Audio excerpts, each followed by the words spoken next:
It's not my fault. It is not my fault. It is not my fault that it's almost just right. Almost perfect, but not quite right. Is there? No, I got. You don't hear. What's hello, up? hello, hello. Hello. No, it's just. Hello. It's just. It's brighter. Yes. Turn me down a little bit. Yes. So we're just late because I'm in the studio here trying to get things adjusted with the audio, as you know, new equipment. And then the so the thing is that the laptop controls the opening roll, and lately the little connector that goes video out to the video hasn't been working correctly. So it's just a little weird. Anyway, so we're still working bugs out. Right. And so anyway, so here I am. It's me, it's Stock Normal Coffee with Curmudgeons, Friday, March 23rd. And this is Jason Allen. Hello, everybody. Hey, Happy Jason. Friday. Yeah. Yeah, so I just feel so amateurish right now. and yeah. Oh, I know what the problem. Maybe how are you coming in? I'm kind of loud, but Yeah. yeah. Maybe that's... Is that better? Yes. Better. Yes. There we go. Excellent. Yeah. So basically, before we started going live, put in a different piece of equipment over here that manages the video, audio portion of the show. You don't care. It's fine. But this is what happens when you roll your own show on the internet. Yeah. But like I said, I start this, and this has happened, the little connector here, and so that's another Doc Normal technical list to go figure out what to make that a little bit more reliable. But a lot of stuff changed in the studio here. Yeah. Like there used to be, here, I'll even show you. Look, let's just take a little... Take a tour? Yeah. Excellent. See, there used to be a whole bunch of technical stuff right here. Yeah. Mixing board, audio, and everything. Oh, there's Jason. Hi. Behind the plant. Peeking around the plant. Yeah. It's like, no, I'm not stalking you. Knock it off. But there used to be a whole bunch of stuff here, and see, it's gone now, and that's the whole thing. But we still have Go Blazers 1989 90 Western Conference. Yeah. You know what this looks like? This looks like when you watch the news and the reporter's like, hey, down here in Southeast Portland, and then some guy from the side comes in like this. Oh, you mean like... hey, Mom. What was that guy's name? See, we already forgot him. Who that? Not Scaramucci, the other guy. Oh, Spicy. Spicy. Yeah, from the Fern, It's, oh, yeah, it was like... like hang on a second. It was Spicy. This was Spicy. Right. Remember? Hey, Spicy, do you have a... No comment. The White House, right? Right. I know. Oh, wow, we're amusing ourselves. Oh, dude. Why not? I should just just... now the whole show will be like, hey, here it is. Here. Oh, God. This is so... You know what? Yeah. Screw it. Because you know why? Yeah. We're doing all the technical stuff, so why not? I like it. Hey, Jason, it's a smile contest. Oh, God. Yeah. It's so disturbing. I love it. Wait, I've got an idea. Hang on. Yeah. You know how Galifianakis has that Between Two Ferns? Yeah. We could redub the show. Oh, that's right. Around the Fern. That's right. Hi. In a world of live podcasting, only one person may come behind the fern. That's right.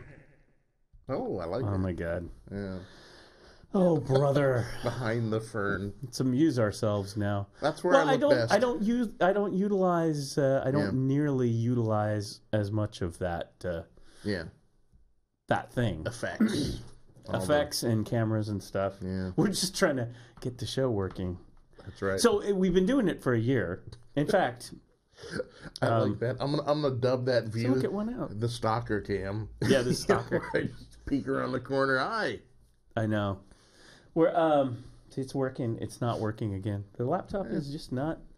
See, it's dying on the thing. I was gonna look up here though, because this has been about a year. So of course, if you've done something for about a year, why don't you start really sucking at it, right? Right. Why not? That's when you really take things for granted, right? Well, I was gonna look here and see how many episodes we had. Oh, geez. That's a good question.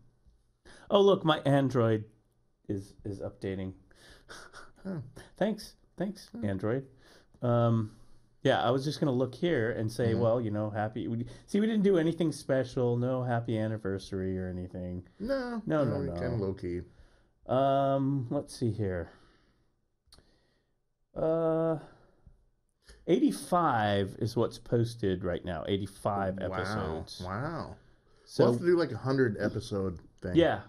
Well, we would have had 100. Yeah. Because when we started, remember, it was 3 times a week. Right. It was like, we're so excited. Yeah. And then now it's like 2. And we're still playing around with it. Yeah. But you can find us on iTunes and all that stuff. Mm-hmm. All that's going on. Yeah. So yeah, so that's it. That's tech stuff, and that's what's going on there. Tech Talk with Doc. See, just exactly what I didn't want to do. Podcasting. It's like, welcome to the Tech TV. Actually, I got a new router, and I want to show you my Android apps. Oh, that could... I've got an iPhone 27. Can we go back to the stalker cam for a second? Well, I have to make it. Oh, okay. Yes. I mean... Okay. All right, ready? Hang on. Okay. There we go. You want to see my router? Oh, God. You know, that'll creep people out. Oh, God. I'd like to show you my router. Oh, jeez. Oh, yeah. So great. So great. That's what happens after a year of doing stuff. Yeah. Because you can just do that. I don't know. I mean, my idea originally was... Now we're just talk about the show for a second. My idea originally was, and I got to move this over here, was to actually have this set up. First of all, we're having this set up to do a lot of Skype interviews and stuff, and I thought we'd do a lot of that, much like a tech talk show. Hey, tell us about your new router and the iPhone 14, man. What's in that gold? I love Tim Cook. I love Apple. Yeah. So it was kind of set up to do that, but then it was like, no, we do. I don't think. Well, we've done one or two Skypes. Yes, yeah, we've done. Most people not. Well, we've had Ed. We've had Doc, of course, Doc Housel.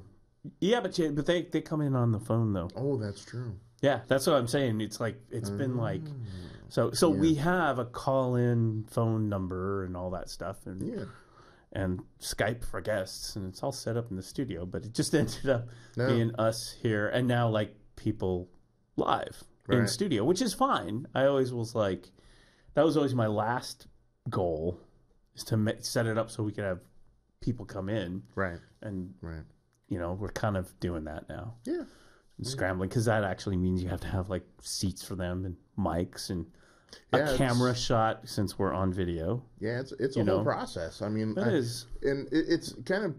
I know you think it's somewhat not fun to talk about, but a lot of people ask, how do you? I mean, I don't know how many times since we started this a year ago, how many people come up, and I don't have all the answers because I'm not a tech guy, but a lot of people come and say, how do you guys make it? Because, you know, you see things on Facebook of phones. Yeah, How do you guys do what you do? How do you get the lower third on there? How do you do the rolls and all that fun stuff? And I'm just like, here's my answer. I'm like, I don't know. Ask Doc. My answer is very carefully. Right, yeah. I don't know. Maybe one day I'll do a studio tour. No, yeah. At some point. Yeah. I mean, I did years ago. Somebody said, "Hey, can't you do same thing?" It was like, how do you, you know? Yeah. And you know, it's basically the same kind of things that you set up. Yeah. For other things. Yeah. And then there's just weird. Okay, so here, just one thing about production, and I think I've talked about this before. Mm-hmm. Like, you watch these shows. I was watching an interview with someone. It was on YouTube, but it was like a show, or it was some interview. Okay. And everything in interviews, and I've complained about this. I don't watch it hardly at all anymore. But Meet the Press. Oh yeah. I used to religiously watch Meet the Press with Tim Russert. Yes. Mm-hmm. He was must see TV. Yeah. He was just a really good host. And I guess some of the cable shows, I don't know, like Maddow, maybe that guy's on Fox still. But a lot of these shows now, the roundtable discussions. Yeah, like the old McLaughlin group, Crossfire. But and here's the thing, you have this discussion with people, and I can't remember what I was watching just the other day.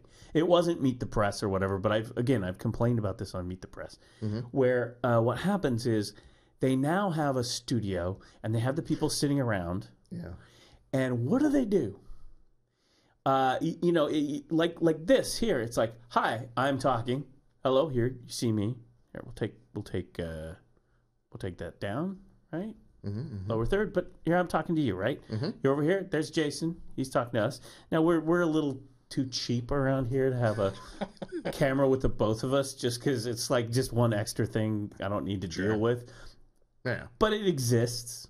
And we've done it a couple times. In fact, it's over there. Yeah. I mean, but we use it for other things. Yeah. I mean, we can do that, but we're just sort of like, dude, we're an internet show. I mean, people. Right. Not going to be the end of the world. No. Maybe it's low on the list of things to do, right? Right. Okay. So, but in these things, they have like the wide shot, and like every camera's moving, flying around the little studio. And to this day, I don't get it because when you're, and this is a real problem I have with film production, video production, everything that's going on right now, the camera becomes the player in what's going on. Yeah. And when you're doing a talk show, like a political talk show, I should be focusing on that person. And by it, I mean focusing on the person who's talking. Yeah, it should be... especially in a talk show, it should be keep it simple and do it well. You know, and I know, I think I know what show you're talking about because I have the same. Well, they're doing it all over Washington the place. Week. Oh, see, I haven't watched that one in a long time since Gwen Eiffel. Oh, it drives me stopped crazy. Doing it. It drives me crazy because they're all trying to make all this technology and stuff like that. I'm like, it's just a round table dudes. Why don't you just? Well, for me as a viewer, I'm watching those shows. They're talking head shows, just like what we're doing here. And I'm watching them, and rather than focusing on the person who's speaking, because they're getting paid to talk. Anyway, focusing on what they're talking about, what they're speaking, I'm like flying around with the camera, and I'm all distracted. What's over here? Oh, you guys are sitting on high chairs. What's that in the background? I'm totally not focusing on it. Is that maybe the deal? Is they don't want you to focus on what they're saying? Maybe so, you know? I think it's much simpler than that. I think the guy in the control room is bored. Well, you know, he's like used to, well, no, I mean, he's used to playing Xbox. Yeah. Oh my gosh, Gods of War, he's all over the place. Like, it's four dudes around a table just boring. Hey, come on, let's spice it up. It's definitely the ADD culture. Yeah. And I think I'm gonna trash y'all, and you're all gonna be like, we're in the industry. Why are crashing this for? No, I think that they graduated all these intern kids in film school. Yeah. And it's like, move the camera around, do all this stuff, and it's like, stop it, you know? Yeah. And it's gotten so bad that you see it in television and movies all the time. Yeah.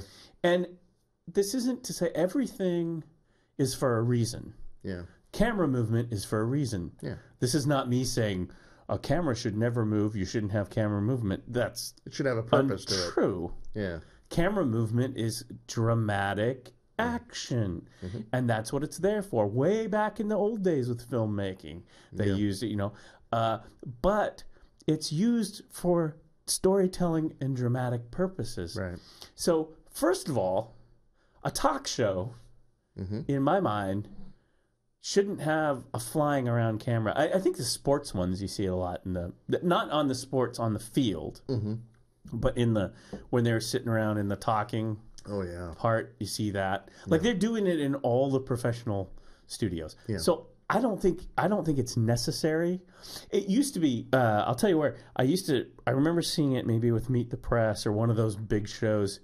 In the beginning, where it was a one shot, where it was like, okay, welcome back, and they fly the camera into the set, and then they show you the people. Yeah, fine, fine, that's fine, you know.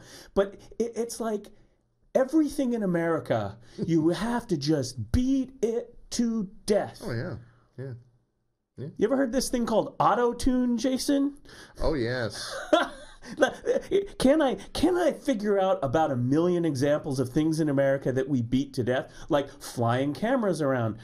Hey, we've got to fly cameras around everywhere. Hey, we've got a political talk show. Guess what? Let's just fly the camera around the whole time people are trying to talk. I mean, I want people to get on that show, like David Brooks or whatever, and just be like, hey, and follow the camera. Hey, you know, just be like, you know, hey, come back here. Put the camera on me. You know? The progressive's on. Let's put it on 3D, you know. and you know it. And then, so that's like to me, the flying cameras around everywhere, especially on TV talk shows, is like the auto-tune of the video industry. Well, I think it sucks. All the directors and all the guys that do that, I really think all of them think they're Fellini. They're going to do some sort of high art sort of... I'm sorry. Dude, it's a Preparation H commercial. Calm down, It's not...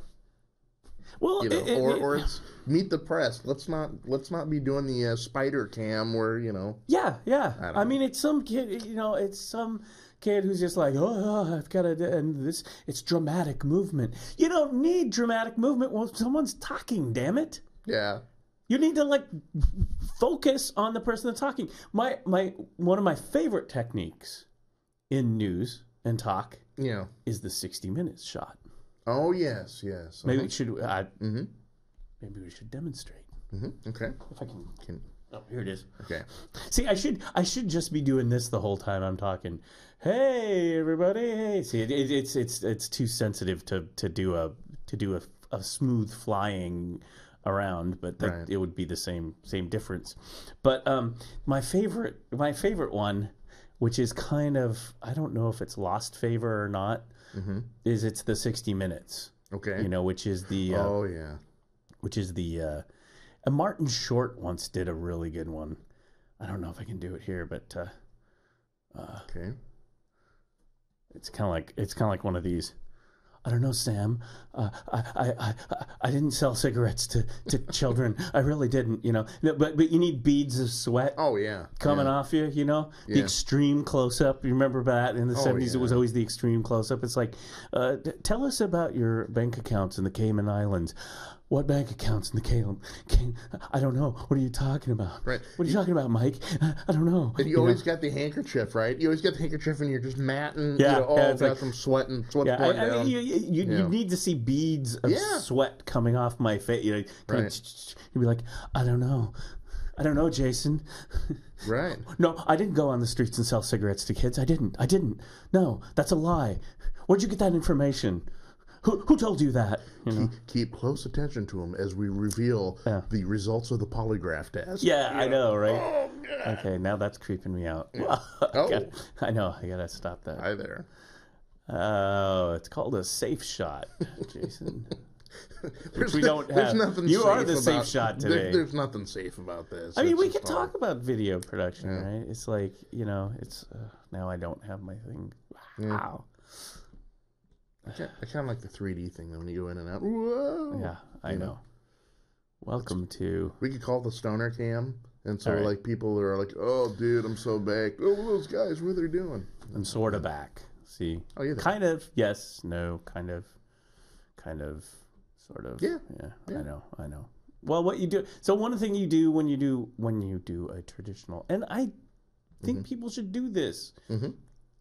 And it doesn't always work out here in our studio because we're scrambling around to get the show on the air. We're a low ball kind of a production.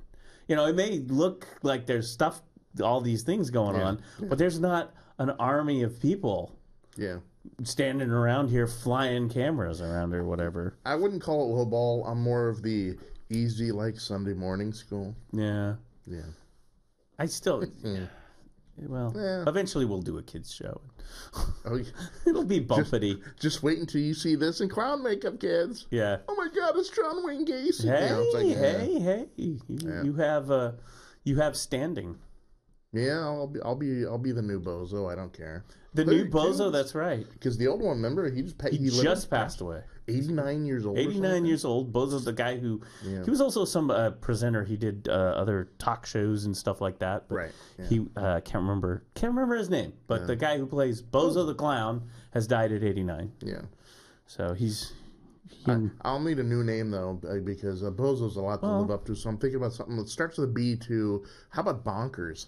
Bonkers is good. Bonkers the Clown. Bonkers the Clown. I like that.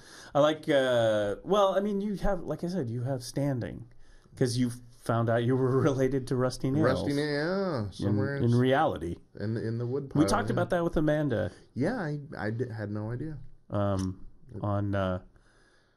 When the hell did we talk to Amanda? Was that Monday? Was that Monday. Monday's show? Oh, okay. Amanda, when was that again? That was Monday. Yeah. Sparky the clown here had to re-edit that show, which is why I didn't go right up. It was like, hey, where was the replay? I wanted to see that. Oh, it's up there now. Whoops. Yep. Yeah, Yep. Nothing like a hot mic to ruin your day. Well, Oh, yes. Technical difficulties. Yeah, so here we are talking about tech. But anyway, this flying around crap. Yeah. And the thing is this is the problem I had with the new shows. Because then when you get into drama and everything, every camera's flying around back and forth. Yeah. Up and down. Yeah. And I one of these, I got to pull this up. I mean, well, here's the thing. At some point, there may be a show on NuzBox about films. Yes. And film review and film ranting, maybe? I'm excited for that. I am excited about it, too. Yeah. Because all I do is sit and bitch in DMs. Well, so I had an opportunity to see a film this week. Oh, yeah? An opening film. Okay. Is it going to be nameless, or are we going to... No, I'll tell you what it is. Okay. And you know what I did? I was like, you know what? I'm in a kind of a bad mood as it is. And this movie's going to put me in a worse mood. Oh, yeah. Okay. So it was, and I have not seen the original one in the first place. It's a sequel. Just dropped. And then to add insult to injury, I looked at a couple of the reviews. Yeah. Just before, just the early reviews, and they were all just like, not good. Huh? I'm like, well, this will put me in a good mood. Let's see. I'm gonna take a guess. Break Into Electric Boogaloo. No, that would probably be pretty good. Okay. No, it was the Pacific Rim. Yeah. 2 whatever. Yeah. Like I think it's called Pacific Rim 2, bigger, more CGI. Yeah. And we replaced, I guess, Idris Elba with John Boyega, because Idris was like, I'm out, dude. I did one. We're good. Yeah, we're fine. I don't know. I'm done. I've never seen. Have you seen Pacific Rim? I have not. Now this is, I think. I don't think so. Anyway. See, we don't have our expertise here. Yes, but I think that's the guy who did The Shape of Water too, which I was really. I think. Oh yeah, what's wrong. his name? Yeah. I'll look it up. Oh, he's got. We do have news to talk about this. Like, believe me. No, yeah. This is not a news-free day. No. If you've been keeping up. Yeah. Guillermo. I can never say his first name. Guillermo del Toro. Yeah, that's right. He did the original Pacific Rim. Oh. Never saw it. I mean, it's mecha robots and stuff. And see, here's the thing about that. Is when I heard about it, and people were like, it was actually really good. I think Idris Elba is in it. He's a good actor. Did he do No Country for Old Men?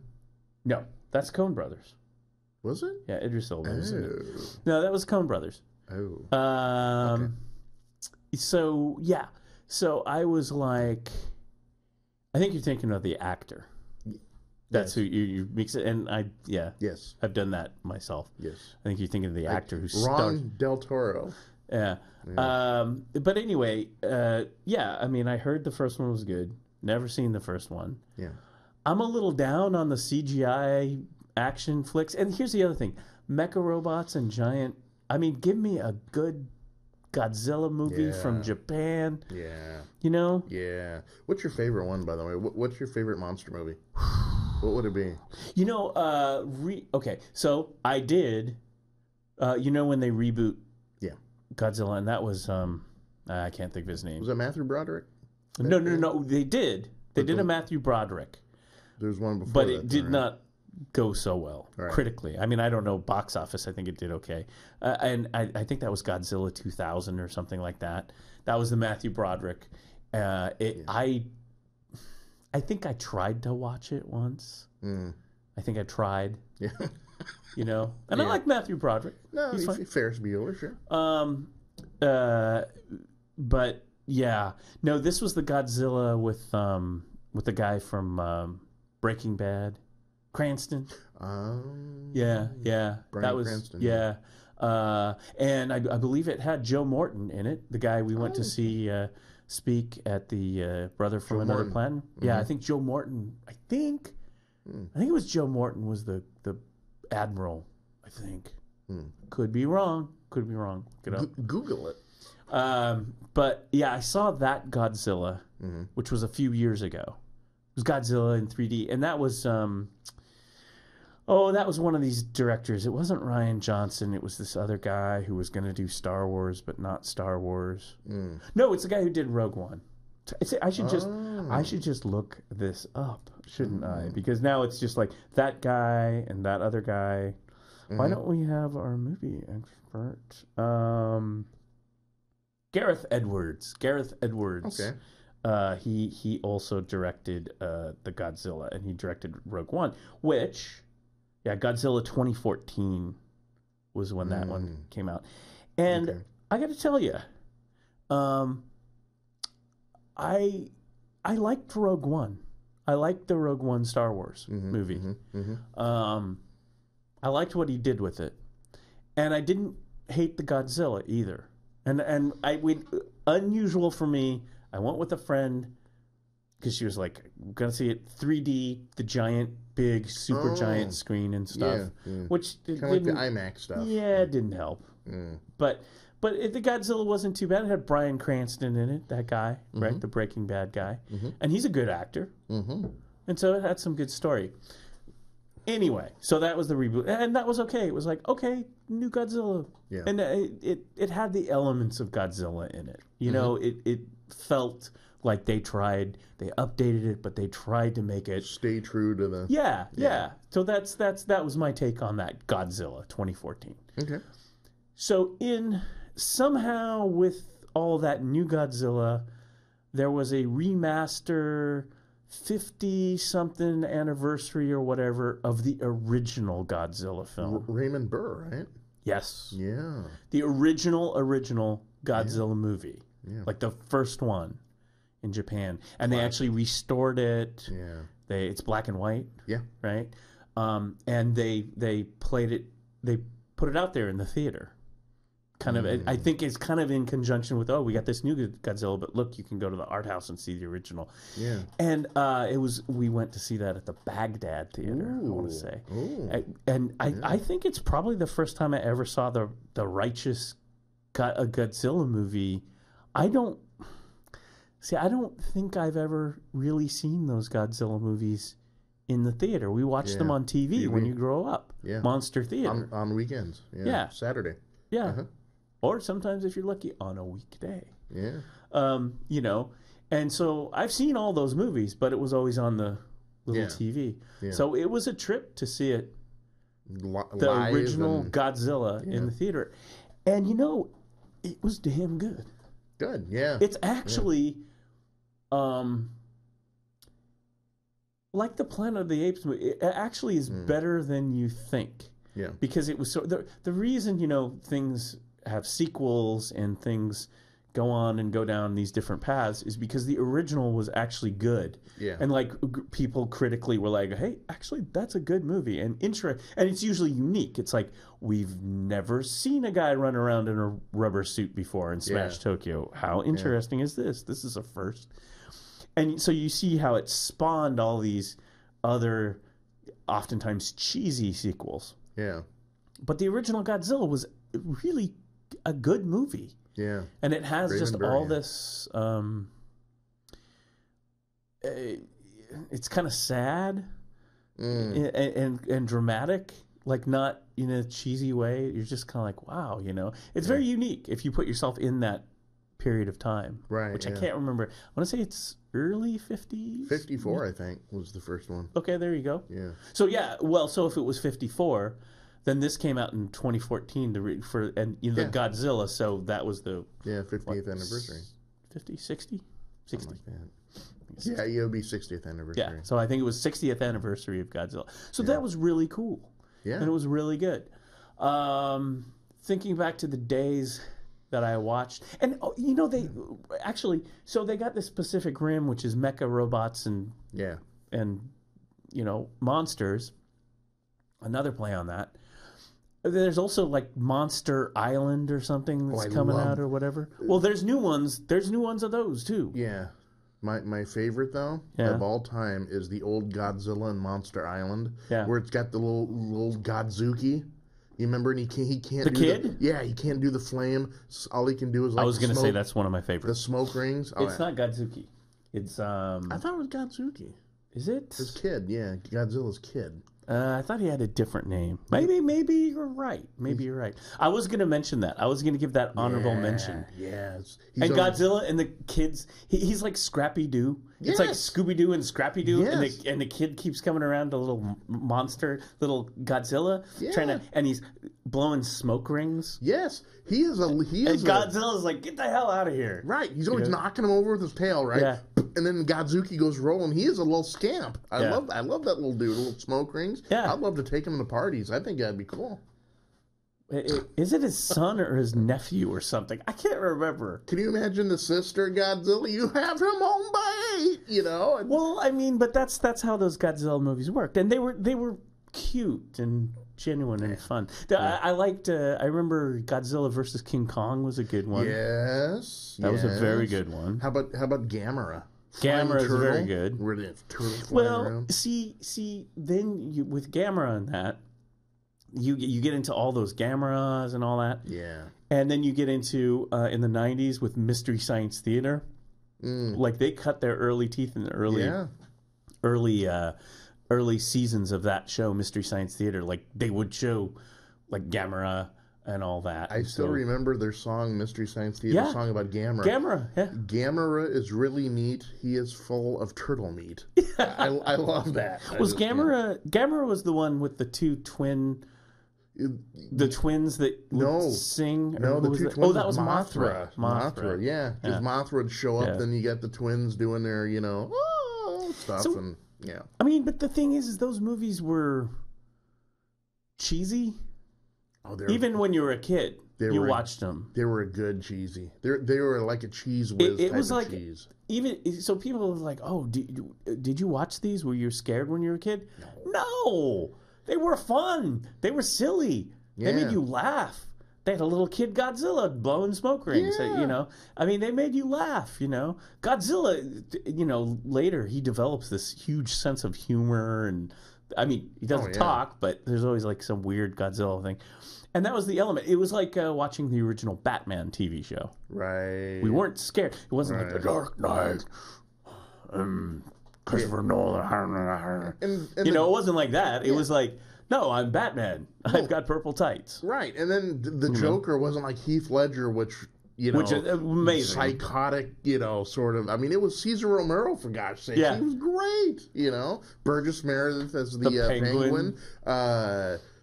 Who was the Riddler? Frank Gershwin, right? Mm-hmm. Yeah, and then Frank Gershwin. The two... Frank Gorshin, thank you. Yeah, and then the two, of course, Catwomen, the early, Eartha Kitt, Julie Newmar. No, it was... You're wrong. I'm wrong. Okay. It was Julie Newmar. Okay. That lady who went on to be, I think, on Barnaby Jones or something like that. Okay. And Eartha Kitt. Oh, Julie first, then Eartha. I'll tell you, I know this because if you go onto YouTube, there's I want to say it's a Maury Povich show or whatever, where they have all of them interviewed like on the show. Burt Ward. No, but it's all the Catwomen. Okay. Oh, who's I people are like they're like, because they're going to be mad because it's like, you can't oh my gosh, how dare you don't know who the Catwoman. Lee Merriweather. Yes. So it was that's right. God, the list is huge for Catwoman. Like if you say who played Catwoman, and then you get a list. Of course, you get Anne Hathaway in The Dark Knight. Yes, so she was Dark Knight. Michelle Pfeiffer. Batman Returns. Halle Berry too, right? Halle Berry. Yeah. Mm-hmm. Cameron Bykondova. Gotham. That TV show Gotham. You ever watch that? Oh one? Yeah, I love the show. Really? Oh, good show. Uh-huh. So Cameron Condova is the Catwoman in Gotham. I've never seen the show. Nice. Yeah. Julie Newmar. Eartha Kitt. Lee Merriweather. Those were the ones from the Adam West TV series. Right. Lee Merriweather was one I apologize. Fantastic actress. Yeah. Yeah. Actually, very good. She's at that was a long time ago. So she's quite an older woman, but it's interesting. Some of these women. I mean, of course, Eartha Kitt's not with us anymore, but it's interesting. Like Lee Merriweather and stuff. When you see like pictures of like these old stars, and certainly it's like women. It's Hollywood, right? Sure. It's always the thing where I know people now in 2018 are like it's sexist or whatever, but it's like, they were Hollywood stars.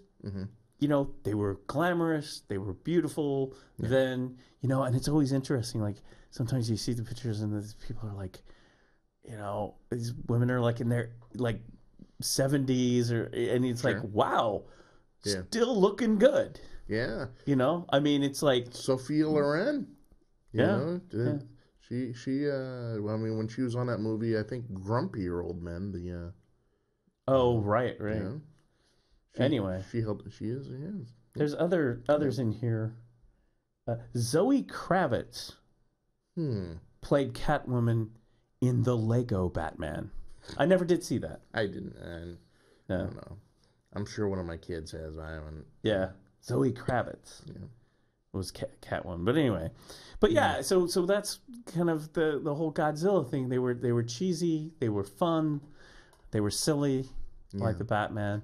And then when they reboot them, they get all serious and crazy. Now, again, I thought that the Gareth Edwards, the 2014, which again was kind of like a reboot on that anniversary, was okay because they tried to draw from the original one, which was more dramatic. Yeah. But I guess, the thing is like Pacific Rim and all that stuff. That's all stuff. That's your heavy... Isn't that your heavy comic book and...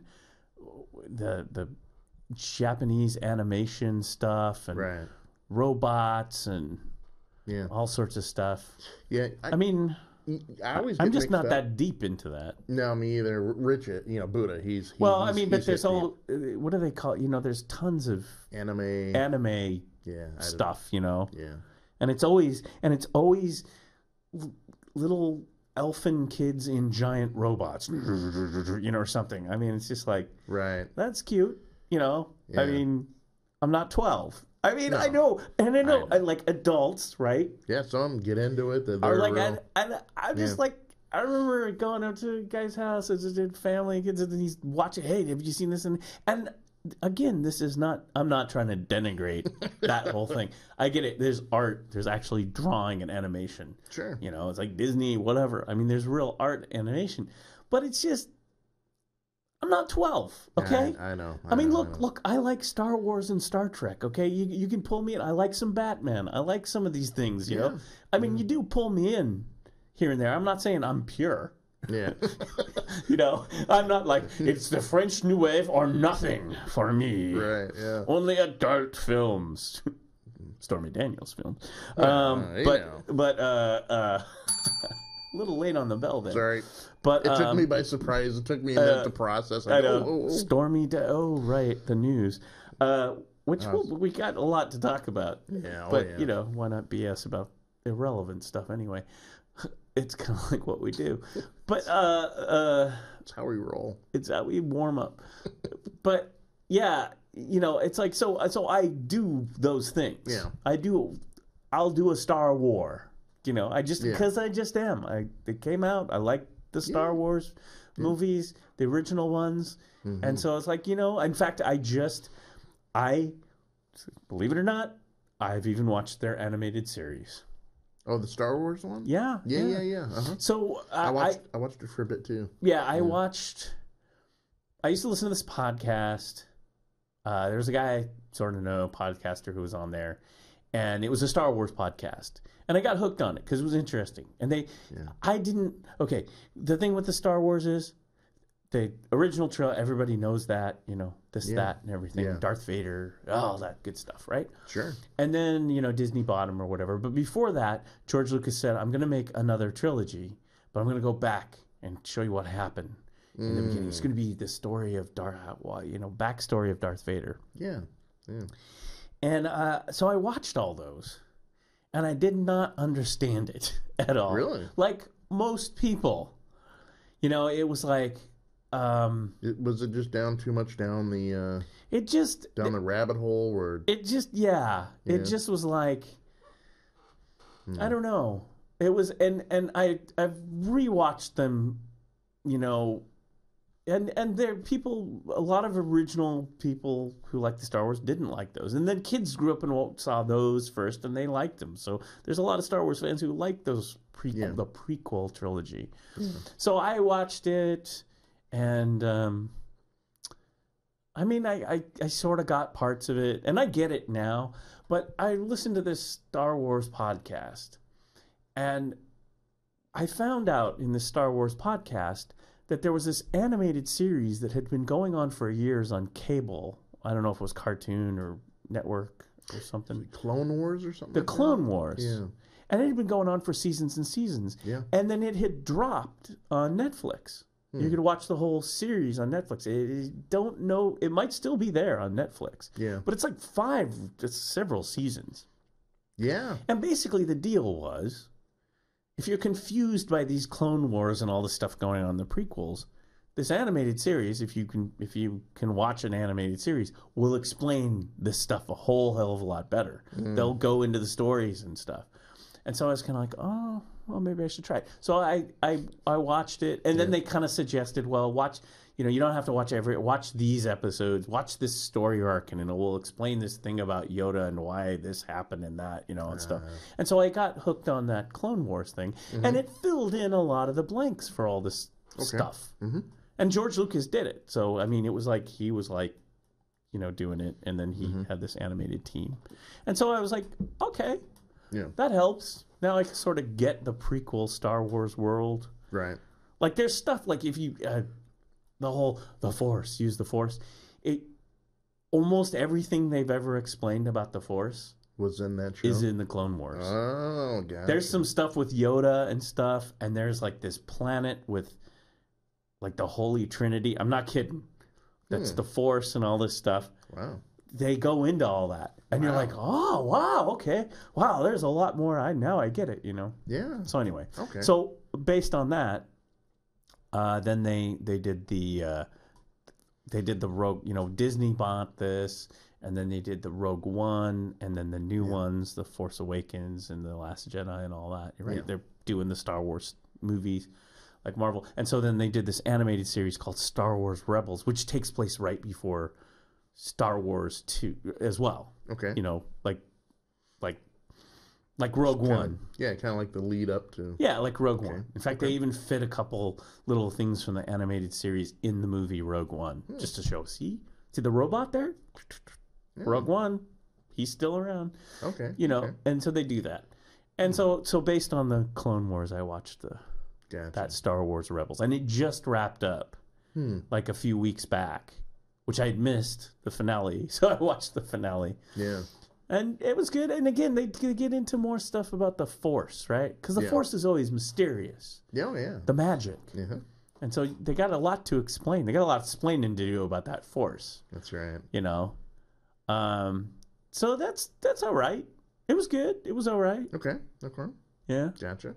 So I watched that. See, gotcha. so I am 12 to a certain degree. Well, we'll peg you in at like 12 and a half. You're okay. But I just can't. So Star Wars, Star Trek. Maybe if there's a good Batman, yeah, I'll go for that. But I can't, like anime and this and that and more Marvel stuff. Yeah. I can't even watch any more Marvel stuff. Like it's like, okay, isn't this over? It's like the Infinity War. It's going to be so cool. It's like, okay, yeah. You know what I mean? I'm just like, enough. I got enough of these heroes and stuff. I just want to see Black Panther. Yeah, I haven't seen that one. You know, yeah, but the anime I don't get. I mean, and my kid loves it, and he's always trying to explain stuff to me. But I'll be honest with you, I can't even get past the name of some of these things. Like he was talking to me about this one show, how great it was. I go, oh yeah, what's the name of it? The name of it is Bleach. Bleach? Bleach. I'm like, why on earth would you want to watch something? Did they have like softener too? Did they have like, you know? Yeah. Oh, yeah. Got detergent, Tide Pods. Is that going to be its whole thing? Bounce. Right, balance. You know, Tide. Or the Snuggle Bear. You know, is he going to do any adventures and stuff? I couldn't get past that. My worst, the one that I hate the most, Naruto. Oh, God, I hate that Naruto. show. Oh, my kid was watching it. He loves it. It's some whiny, spiked-haired kid in an orange jumpsuit. And they all of them, no matter if it's Dragon Ball Z or Naruto or any of them, they have that one kid, usually the lead one, and it always has the whiny voice like this. He's always talking like this. And you just want to kick him straight in the jimmy. Just, the kid, get out of here, comb your spiked hair, and for God's sakes, take off that orange jumpsuit. But the kid loves it. Oh, it's great. You just don't get it. I get it. It sucks. You know, I know a lot of people, and maybe it's a generational thing, you know. It probably is, Jason. Well, there's the Naruto right there. Is that him? Yeah, that's him. The little headband. It just looks like and the orange typical suit, and he's got that whiny voice. Let's go get to the tower and get. Dude, come on, comb your hair, put on some slacks, and call it a day. It looks like a typical anime kind of character. I mean, I can't do it. You know, but things spiky hair, punky kind of. Big eyes, you know. I mean, I don't know. It looks like the typical anime. But then I started getting a theory. My theory about Japanese anime shows is the Japanese know that the name isn't going to make any sense, and they do it on purpose just because the sounds cool. Maybe it's lost in translation. Well, that's true, but I'm not letting it off the hook that easy. Jason. I'm not letting it off the hook. It's you know. Speaking of a movie I recommended to my kid, Lost in Translation. Lost in Trans, I love that movie. Bill Murray, right? Yeah. Which it takes place in Japan. That's right. I was going to look here. There was this one though that I was kind of intrigued by. Okay, so here's the thing. Okay, so I'm complaining about all these like we're complaining about anime and all this fandom and stuff. Yeah. And again, not pure. Still, there's fandom here. Sure. That's fine. Sure. It's just there's a lot. I kind of there's a few YouTube channels that I'll watch that are fans. One of them is a Star Trek based one, and one of them is a Star Wars based one. Okay. And it's just I actually kind of like sometimes I like the fandom stuff better than the actual product. Wow. You know what I mean? Well, because it's like you get people who just bitch about the minutia of things.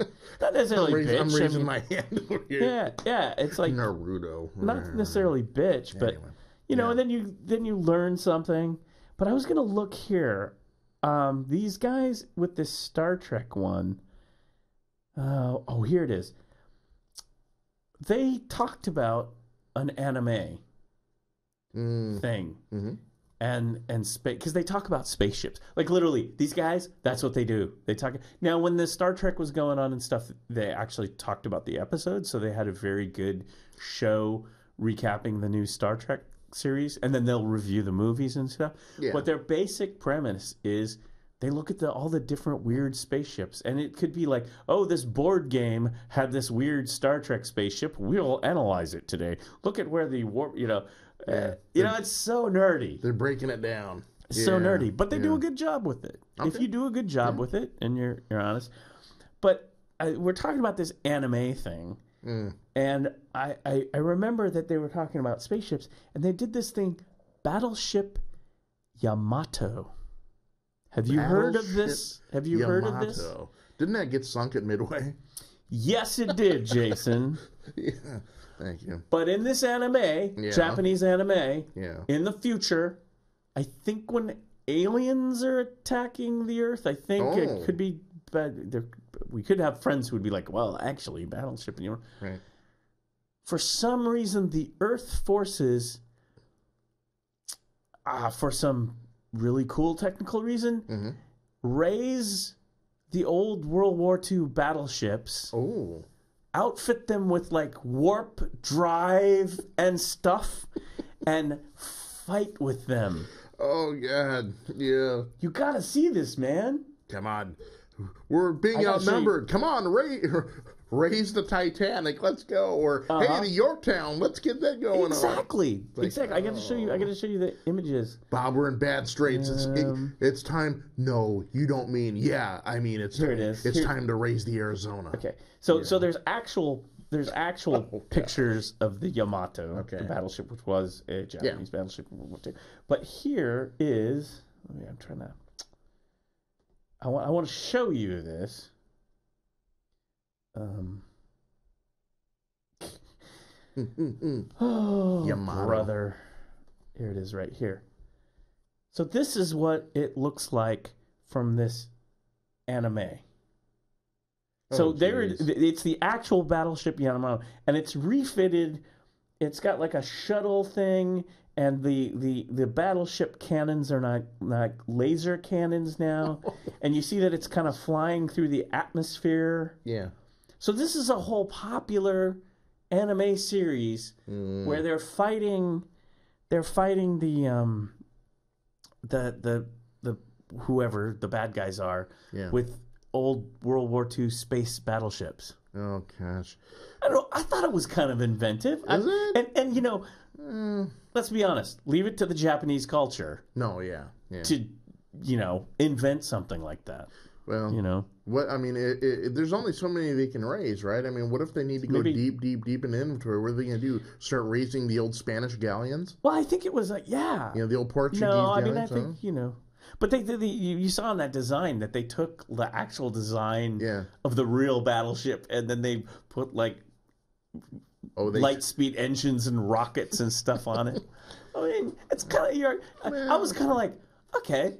You know, if you're just going to go weird and go out there, why not, It was like, Maybe I'm just being... And they made movies. Apparently there's these feature films.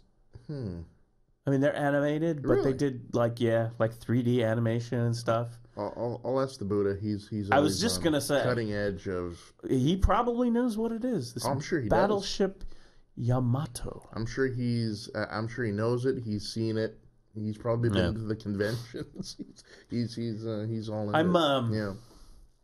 I'm actually working. You've been working on some radio play scripts. I'm actually working on one myself, a script for a film. Okay. It's where the aliens invade, and to hide the Earth forces, we hide in a supermarket.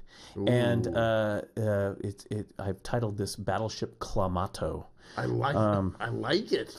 We'll be fighting the aliens with modified cans of clam tomato juice. That's great. Because then you could put in real historical figures like Winston Churchill. Instead of we tweak his speech, it's not like we will buy them on the beaches. No, we will fight them in aisle 5. We will fight them in the deli. We will fight them in the bakery.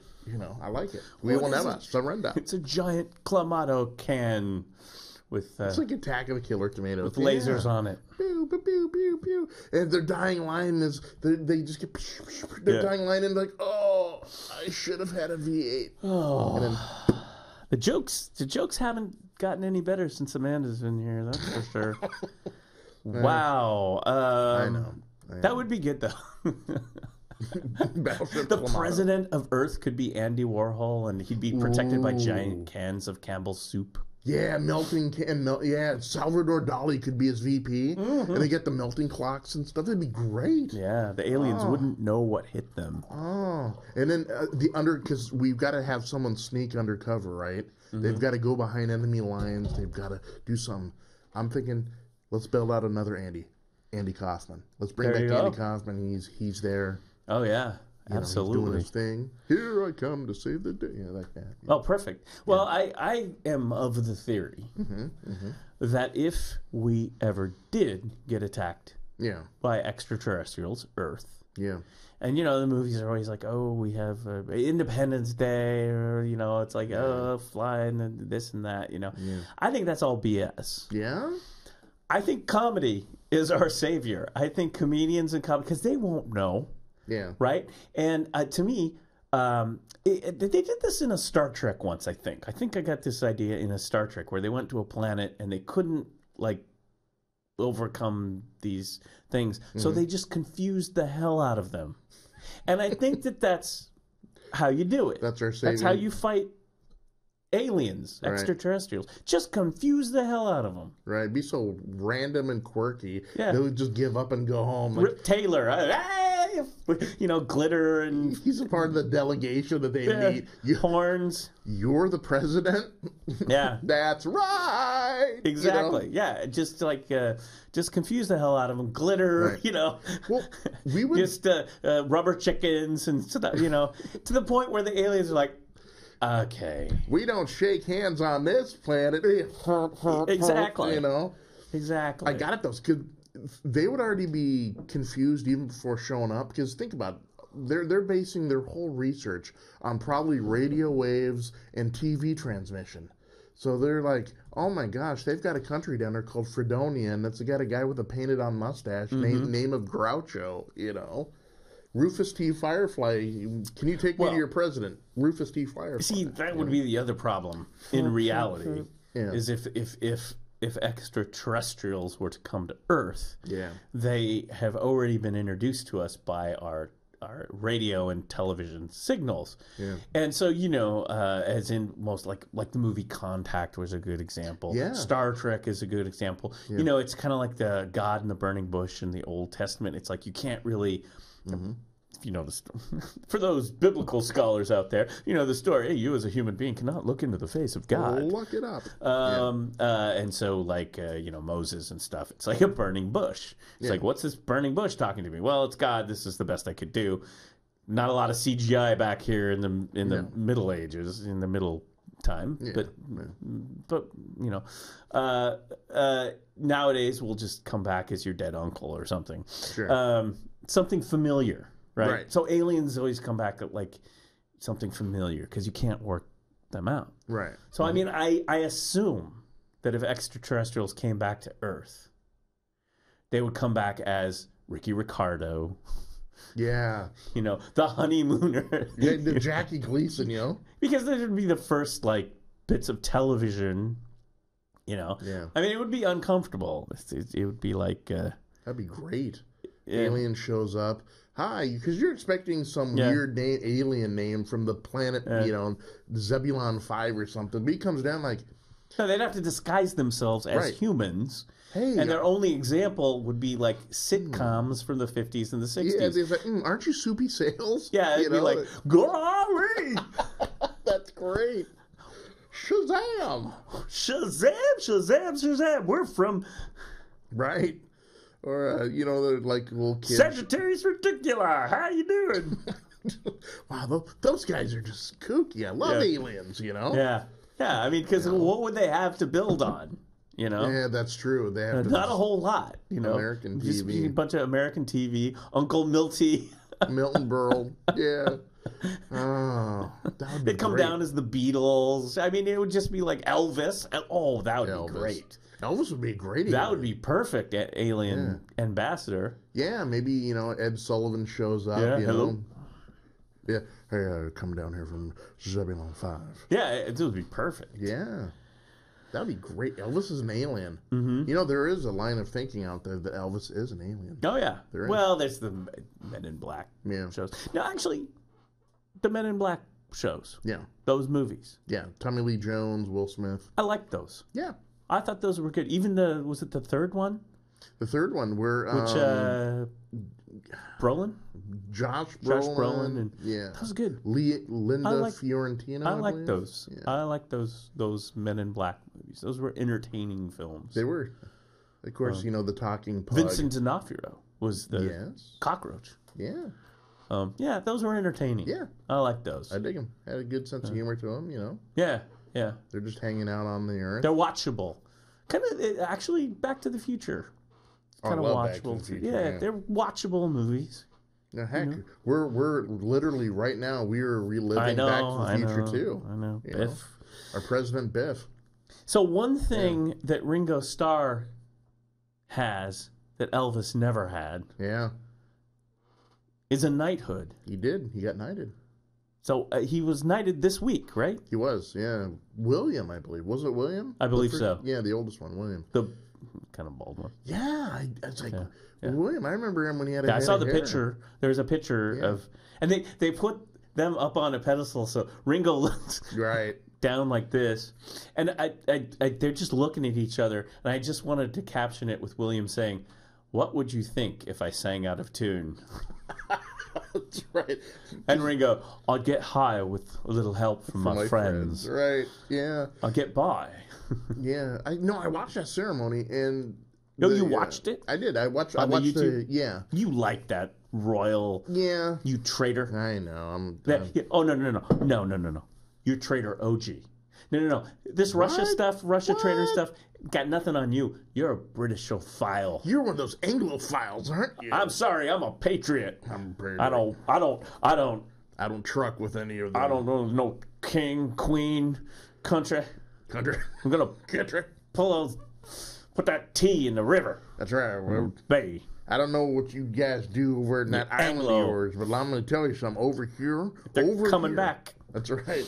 Over here, we burned all my Eric Clapton albums, and now I just listen to Elvis. That's right. No British invasion for me, sir. That's right. So anyway, that was bad. So you watched it's on the YouTube. Yeah, and I should watch it. Because it's just Ringo. Because Ringo has always been Ringo. Yeah. There's never been a moment when Ringo wasn't Ringo. No, yeah. Because Paul... all the time. Yeah, Paul and John and George, they were always the real... In interviews, the prim, proper... But Ringo, I mean, he was the wild card in all of them, you know. You never knew if he was half out of the bag or whatever. He was always like... I'm just so lucky to be drumming with the greatest band in history. You know, that would be Ringo, right? He's happy. I think I'm going to have another martini now. You know, it would just be like, oh, and I married a Barbara Bach. You know, right. I'm just happy to be. Ringo's life, not so shabby. You know? No. It's like, I mean, you know, it's like what? He wrote like one song or two. I mean, he wrote like he sung one, you know, Get High with the which. It turns out Yellow Submarine too, right? Yeah. But you know, it turns out it was a great song. Yeah. You know, and you're always like, oh, Ringo? That was Ringo? It's like, yeah, and then Joe Cocker. Oh, I get it. Right. Okay. Yeah. No, they had the ceremony though, and William comes down. You know, he knights him and everything. Yeah. And then they talk and. Usually you say one or two words, you bow, move away, and that's it. But William, he had engaged him in like 30, 45, even a minute of conversation. And, of course, you know, you only see their lips moving, and they're both kind of like, you know, laughing, you know, and talking to each other. And I always wondered, I wonder if they're saying to each other. What does William have to say to Ringo, you know? What does Ringo have to say to William? If it's Ringo, mate. It would just be, hey, mate. It's a shiny bauble you got on your uniform. That's pretty cool. Yeah. Reminds me back in '68 of How do you get those? Yeah, I mean, shiny bauble things. Actually, I back to the fandom. Yes. Again, I like for some reason I like the fandom stuff on YouTube. Mm-hmm. Mm-hmm. So I like watching like videos from Comic Cons and things where they interview people. And I recently watched a thing where Patrick Stewart was talking about getting knighted, or I guess with the sword, and it's really funny. He needs to be knighted. Patrick Stewart's a good storyteller. You know, he's really good. And he talks about, and it was the Queen. And he was like, the sword was there on my shoulder, and then it was on my other shoulder, and it's like it's this blade. Yeah. And this, what's the Queen, 90? She's pretty old. I think she is over 90. Yeah. And he was like, and I think at the time this happened, one wrong move. A few years back, but yeah, he was like, one wrong move. And this lady's doing this thing. It's the Queen, but they had it down. Like, it's just like this thing. And he was like, this sword just appears. Like, where did that thing come from? She has this really funny story about magic. The ceremony. Yeah. You know. Yeah, let's hope she doesn't have, you know, the jitters and stuff, because I mean, one wrong move, Patrick Stewart don't have a left ear, you know. Well, that's what I'd be like, can we do it without the sword? Is it a plastic sword? Right. Is it a prop sword? A Hollywood sword? Yeah. Can we not like Dollar Tree swords? Yeah. You know, we're like, you're knighted. Ooh, well, we need to do some thinking on that. What We still have after a year. Yeah. We need to establish the lodge. Exactly. Establish the lodge. It's high. It's and high we'll have to do a run to the Dollar Tree. Which, by the way. Yeah. And this was my first thing that I was going to talk about here, but then I was thinking. But I went to the store, grocery shopping. Right? Okay. Mm-hmm. That's what you do. Yeah. I'm such incompetent human. Okay, so like I go to the store. Do you do this? Like you go to the store and you get everything you can think of, but never that one thing you absolutely freaking need. Yep. You always. I go into the store and I'm like, okay, I need to get this. I need to get this. Yeah. And then I get other stuff. And look, the parking lot when it finally hits me. Yeah. Oh yeah, I forgot to get. You know. Mm-hmm. And so then I have to turn around and go right back in and get it. Oh, look, relish. I should get some of that. You know, it always gets wacky, right? Right. You know, oh, yeah. It's like, yeah. And never going when you're hungry either. Because you go in and you're hungry, you're like, yeah, I need to get, coffee filters. Yeah, I'm going to get coffee filters. Oh, look, Miracle Whip. Yeah. Next thing else, you're off there. And then you get Spam, or my God. Or the little cans of like the sausages, whatever. I don't trust those, by the way. But I'm saying, maybe rice-a-roni, and you're moving over there, and I love it. Jason's "We Are the World" moment will be he'll be out starving. It's like, look, we brought you a case of Miracle Whip. Oh, thank you. They are never gonna let me work. We are the world. We are the. That's right. Jason's not gonna starve anymore. We brought a Miracle Whip. Here, kid. No, they're never gonna let me join any NGOs because sad. Here comes the chopper flying in. Oh, dear Lord. They've got crates. They're unloading the crates. Here comes Jason. Hey, kid, we're going to get rid of your famine. Here, have some Miracle Whip. Well. Who did the shopping? I was like, yeah, it was me. My guess is we'll all be sitting there eating Miracle Whip here in the next future. Yeah. Miracle Whip and Charleston Chews. That's kind of eclectic. Yeah, so it's just. Yeah. Have you ever gone shopping? Okay, I've done this. This is the type of guy I am. Yeah. Have you ever gone shopping with the express purpose is you want to confuse the heck out of a cashier so you get the most odd items and you No, I just do that naturally, Jason. Oh, okay. All natural. Yeah, I mean, it just happens that way. That is my shopping experience. I've done that sometimes. Yeah. That's fun. You to see their faces because they get in the auto mode where they're just scanning stuff. How you doing? Nice day. And they're not really paying attention until they finally look down and they see what you're getting and it registers them on them.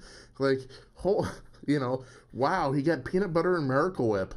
You know, or that's a peanut. No, actually a thing. Well, actually, what I was gonna say peanut butter and Preparation H. Yeah. Or or I'm a single guy and I get feminine products, right? Well, I think for me it would be like. No, I'm not married. Why you ask? I think one time I got kind of a weird look. When it was like a couple bunches of broccoli and a pack of condoms. Well, and it was just like, and you're just like, it's a science experiment. Right. Hard to explain. Just look her straight in the eye and say, listen, lady, one thing leads to another. Yeah. Like, what? It's always, that's always the thing. If you, broccoli. Right. Hell, yeah, you're right. Actually, people who know me would be like, I know that look. Right. That's always the thing. Like, if you want to confuse someone, there have been moments like that. Yeah. It's been like I'm trying to think, and I thought I had it happen recently, but I can't remember what it was. And I thought to myself, I wonder what they're thinking. Yeah. It'd be like, it'd be like shoelaces, WD-40. Yeah. A head of broccoli and some condoms, and it would be like, what do they think? Yeah, right? Yeah. No, it was I've had that before. Yeah. Which is why I shop at like midnight or something. That's right. No one's gonna catch me. Good Lord, he got arugula and Fruit Loops. What's that about? Yeah. Hey, that's the way I roll. But I mean, I like go to the store and I come back and like I'm out of. Usually, it's always toilet paper. I don't know what the hell it is. Yep. But it's usually toilet paper. Toilet paper is my nemesis. It's just like, you know, and it's always when you have a flu and the cold that you run out. That's always cute. But this time it was paper towels. I always have my paper towels because they just like they're using napkins. Paper towel is a very versatile thing. Probably screwing up the environment like crazy. It's a paper product. It's supposed to rot. I don't know. I mean, I'll use the cloth, but, you know, paper towels are nice because cloth gets nasty after a while. So you grab the roll of brawny, you know, you shove it in the... paper towel. Yeah. Very versatile, right? I'm a simple guy. But... Yeah? For some reason, I've been, like, out of toothpaste for almost a week now. Wow. Like, you know, it's the toothpaste where you're like... you're finding creative ways to get the last bit of toothpaste. You gotta roll it up, and then by the opening, you've got to like press on it. Yeah. To get it to come. Yeah. Oh yeah, I've been there. Well, it's the secret. I'll tell you what the secret is. Okay. The secret is you just cut the back off and you start digging the toothpaste out in the back. You know, you take some scissors. Yeah. Cut the back off. It never occurred to me. Open it up. Yeah. Big hole now. Stick your thing in there and go at it. God, that opens up a whole new world to me. I've never done that. Usually I'm like, forget movie podcasts and stuff. I should do a home improvement like what was it, Heloise or whatever, you know?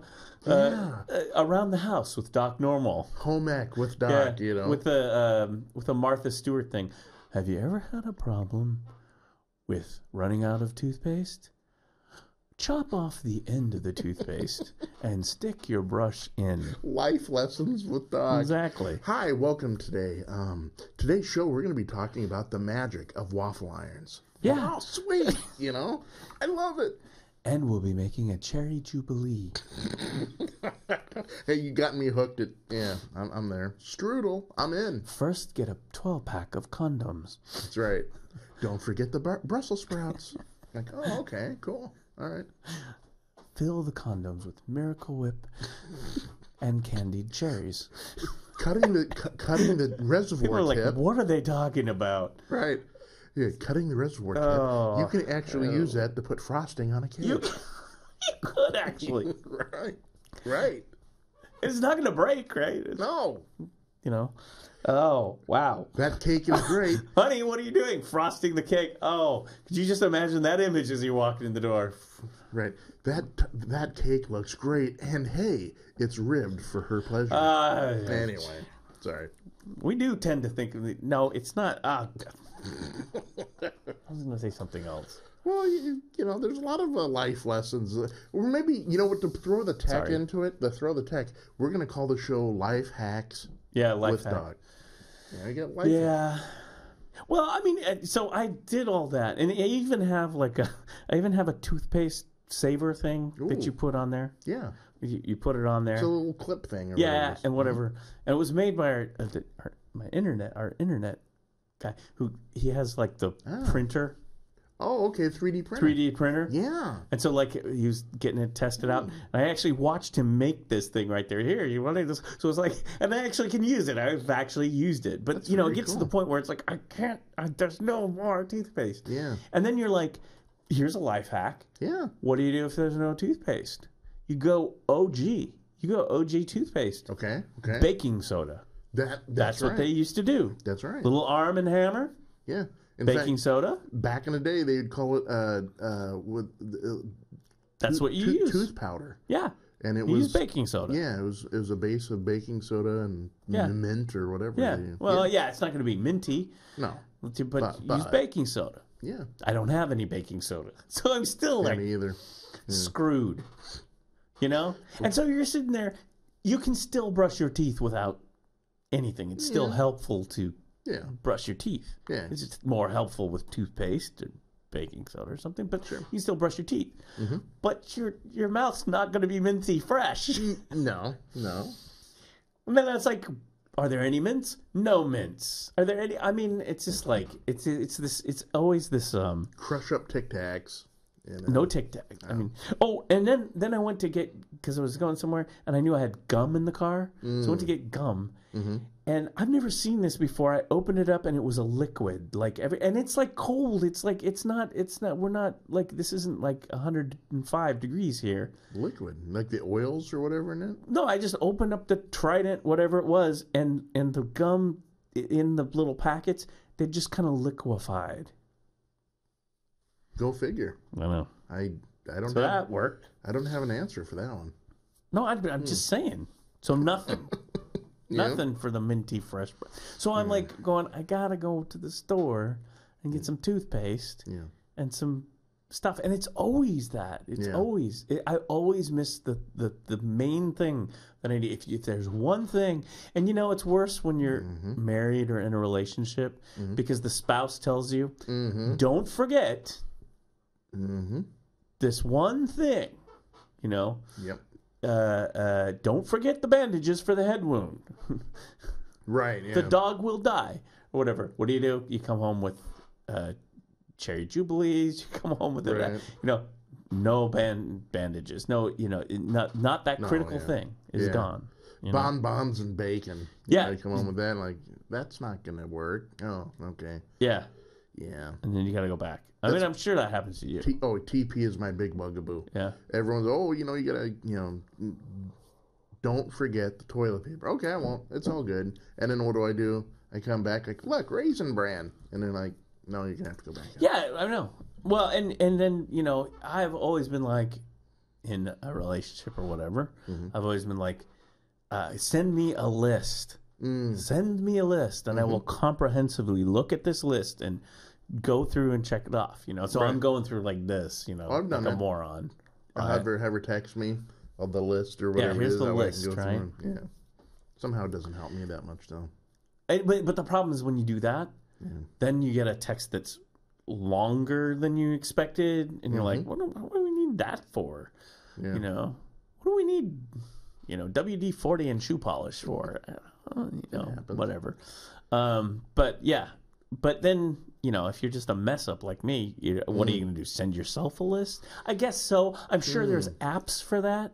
I'm sure there's Facebook apps for that. Yeah, there's got to be a reminder. Cambridge Analytica Facebook apps for reminders. Technology is great. I was in on McLaughlin. They have like the Wally World grocery store. What is that? Walmart grocery. Whoa! Those guys. I call it Wally World. So anyway, I was in there, and they have this option. Talk about technology. This is weird now. They have a pickup thing. What you do is you go online, you order what you want online. They will bag it for you. Yeah. And so you can just show up, and they will bring it out and put it in your car and stuff. Now, I've never tried it, but theoretically, I mean, you wouldn't forget, TP, because you'd already marked it down and paid for it or whatever. Yeah, that's what the people do. That started with Amazon, I think. Yeah. Like Amazon has a thing. And they even... I guess they're still doing that. I don't know. They even have the buttons. Like Amazon had these buttons. Like if you're out of toothpaste, there's a button right there, and you just like press the button, and it orders it for you and replenishes. Magically shows up. And then they patented. I want to say Amazon. There was somebody out there that was patenting a process with a robot that actually. Ooh. No. This was someone's out, and I think it's Amazon because they're always into all this stuff. Yeah. It actually has the code, like you have all the Nest and all the electronic doorbell and all that stuff. Sure. The robot knows that, enters your house, and replenishes your stuff. Wow. Or maybe it's just the delivery guy. Like they go in. Oh, I don't know if I. Yeah, man. Oh, come on. That's the future. That's what they want. It is. But see, that stuff creeps me out. I mean, I have a love-hate relationship with shopping. Yeah, me too. But at the same time, it's kind of a way to get out. and look at humanity, I guess. It you know, is. Yeah. And there's the discovery. Yeah. You know, but I mean, like with everything you do online, then they just track it. Nah, I guess you could say, well, if you run your card through, they track everything, I guess. Right, but they even have refrigerators now that will literally, if you're low on something, it will contact the store for you. It just seems to me the laziest thing in the world. There was speaking of animated movies again, there was that Pixar, Disney animated movie called Wall-E years ago. Yeah, where the people, they'll end up in the future being obese and floating around. Yeah. Everything just kind of like comes to them, and the robots just kind of like, you know, and people were kind of like, and there's an environmental thing where all the trash goes, and people were kind of like, oh, that's an interesting Pixar movie that's actually addressing technology, consumption, and all that. And that's always kind of like, I think we need less drones and things bringing you stuff as you sit on the couch, and a little more get off the couch and get out there and do something. DIY, right? I mean, that's small batch. Yeah. Small batch, right? Yeah. I mean, I think it, I don't know that people like those big giant grocery stores. I don't know. People go to Costco and stuff, but you know, that's kind of where the food co-op or something that you can go to. Mm-hmm. Man, I went. You know, I'll tell you this. I recently went to this place, and I've been there before. And every time I go there, I go, why don't I just go here all the time? Mm-hmm. It's the Asian grocery store. Yui Jamea? No, this one's there is that one. This one's Fubon, which is out here in Southeast on 82nd. It's a big kind of shopping mall. Yeah. They got everything. Yeah. And I'll tell you what, you go there, and I got fresh vegetables and all this stuff. And unlike the stuff I get at any other supermarket, the vegetables don't go rotten in the thing. They're really fresh. Yeah. They're really good. And the prices are really good. And I'm always like, and plus, you know, you go there for like, what's that one weird, you know how you go to the Chinese restaurant and you have this thing and it's like this weird sauce with beans and stuff. It's like, what's that one? Yeah. You go to the supermarket and you'll find it. And they've got aisles and aisles of sauces. Right, like the Hmong sauce and the Peking sauce. Oh, it's not even. Yeah, I mean, it's aisles and aisles of sauces.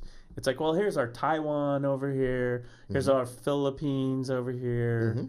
You know, here's our Thai, our Chinese, our other Chinese, Vietnam. You know, I mean, it's crazy. I love the Asian markets. Because it introduced me to so many things. The Pocky sticks. I love Pocky. Oh, yeah. Love the Pocky. And then the rice candy with the rice paper over it, where it dissolves in your mouth. I never get tired of that. Yeah. I mean, that's cool.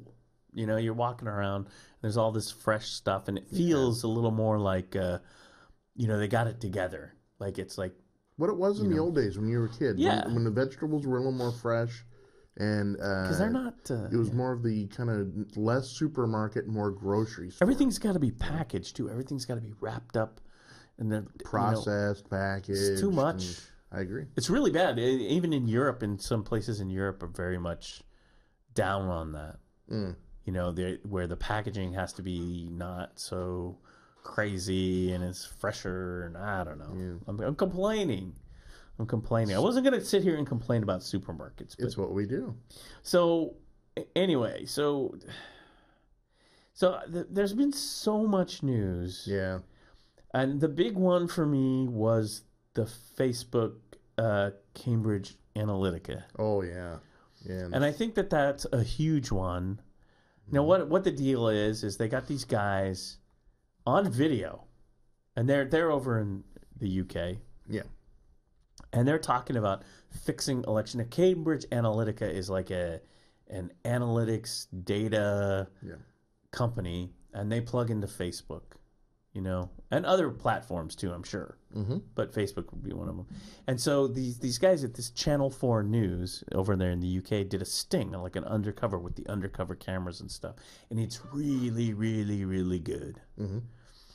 And, you know, they talk about getting all this personal data from people and stuff. But then they posed as some, was it Sri Lanka? Something. They posed as they were doing an election in some foreign country, and they're going to hire him. And so they got the head sales guy, and then they end up with the CEO. And by the time they come with the CEO, just to summarize, they end up talking about dirty tricks. I mean, it makes like the Nixon, the plumbers, and the Watergate look like. I mean, it would make E. Howard Hunt blush. And like, hey, these are my kind of people. Yeah. I mean, they're talking about dirty tricks, and the CEO ends up at one point going, "Yeah, we could fly in some girls from the Ukraine." And the CEO of this data analytics company, this guy who gives presentations on data analytics, mathematics, and tracking people and all this stuff. Yeah. Is talking about flying in girls from the Ukraine. The sabotage. The dirty tricks and stuff. Yeah. I mean, it's a complete mess. So they shut this down, and I just saw that the headline is the British investigators just got their warrant. They were having problems with their warrant. I don't know why.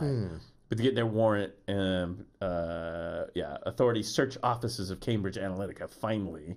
Yeah, finally. Like they didn't have enough time to get it was weird. It was like, let's let them... You know, you always wonder about that when the authorities aren't able to just jump...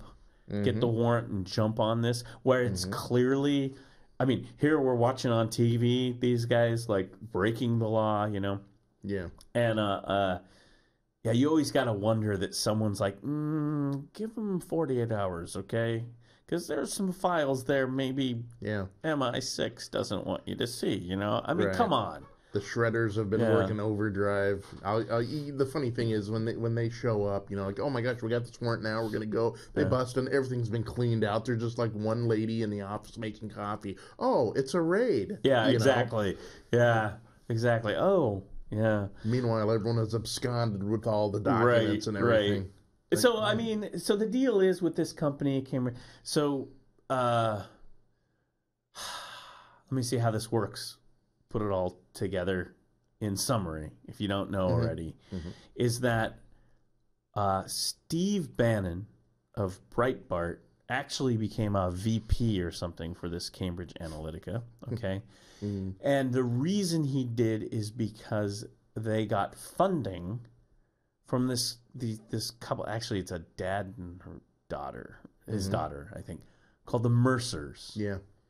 And these are like billionaire. This guy and his daughter are billionaires. They funded a lot of Trump stuff. They're on that side of the spectrum. They're GOP. They're in the Trump camp. They've done a lot of Breitbart stuff, and so they're connected with this Cambridge Analytica as the money bag people. Yeah. And then Bannon was in there, and then there's maybe Roger Stone too, but I can't remember that connection. But anyway, so the idea is that these guys were involved in the Trump campaign. And the bigger picture is that they had access to the Facebook APIs and stuff, which people do out there. We've been saying this all along, folks. The more you share on Facebook, the more people can look at it, even if you think it's private. It's not. And so they were able to gather all this data from you and me, different voters and people to do profiles. And target certain, especially in people like, wow, I can't believe it was so surgical in nature. Well, yeah, they went to the battleground states where they knew they were going to have, it's going to be a tight race, and they focused a lot of those, what they call fake news stories, into that. Into the news feed to the people on Facebook. People say, oh, it had no bearing. Sure it did. Everything has a bearing. And people get online, they see stuff, and whether people want to admit it influenced them or not influenced them, it's there. And the day in and day out, day in and day out, day in and day out of inundation of this sort of material has an effect. It has to. Yeah, it has an effect. I mean, the thing is that people are surprised because how they get this data is, you know, those personality tests or whatever, those things that pop up on Facebook. Hey, play this game. Hey, which dog do you look like? And all that stuff. Oh, the whole point on Facebook, I know. I follow them. See, I years ago, I shut down all of that stuff, all the games, and you invite your friends to games, like, nope, bye, get out of here. Yeah. You can shut them down if you dig into the security in Facebook, which we'll talk about that in a second, digging into the security in Facebook.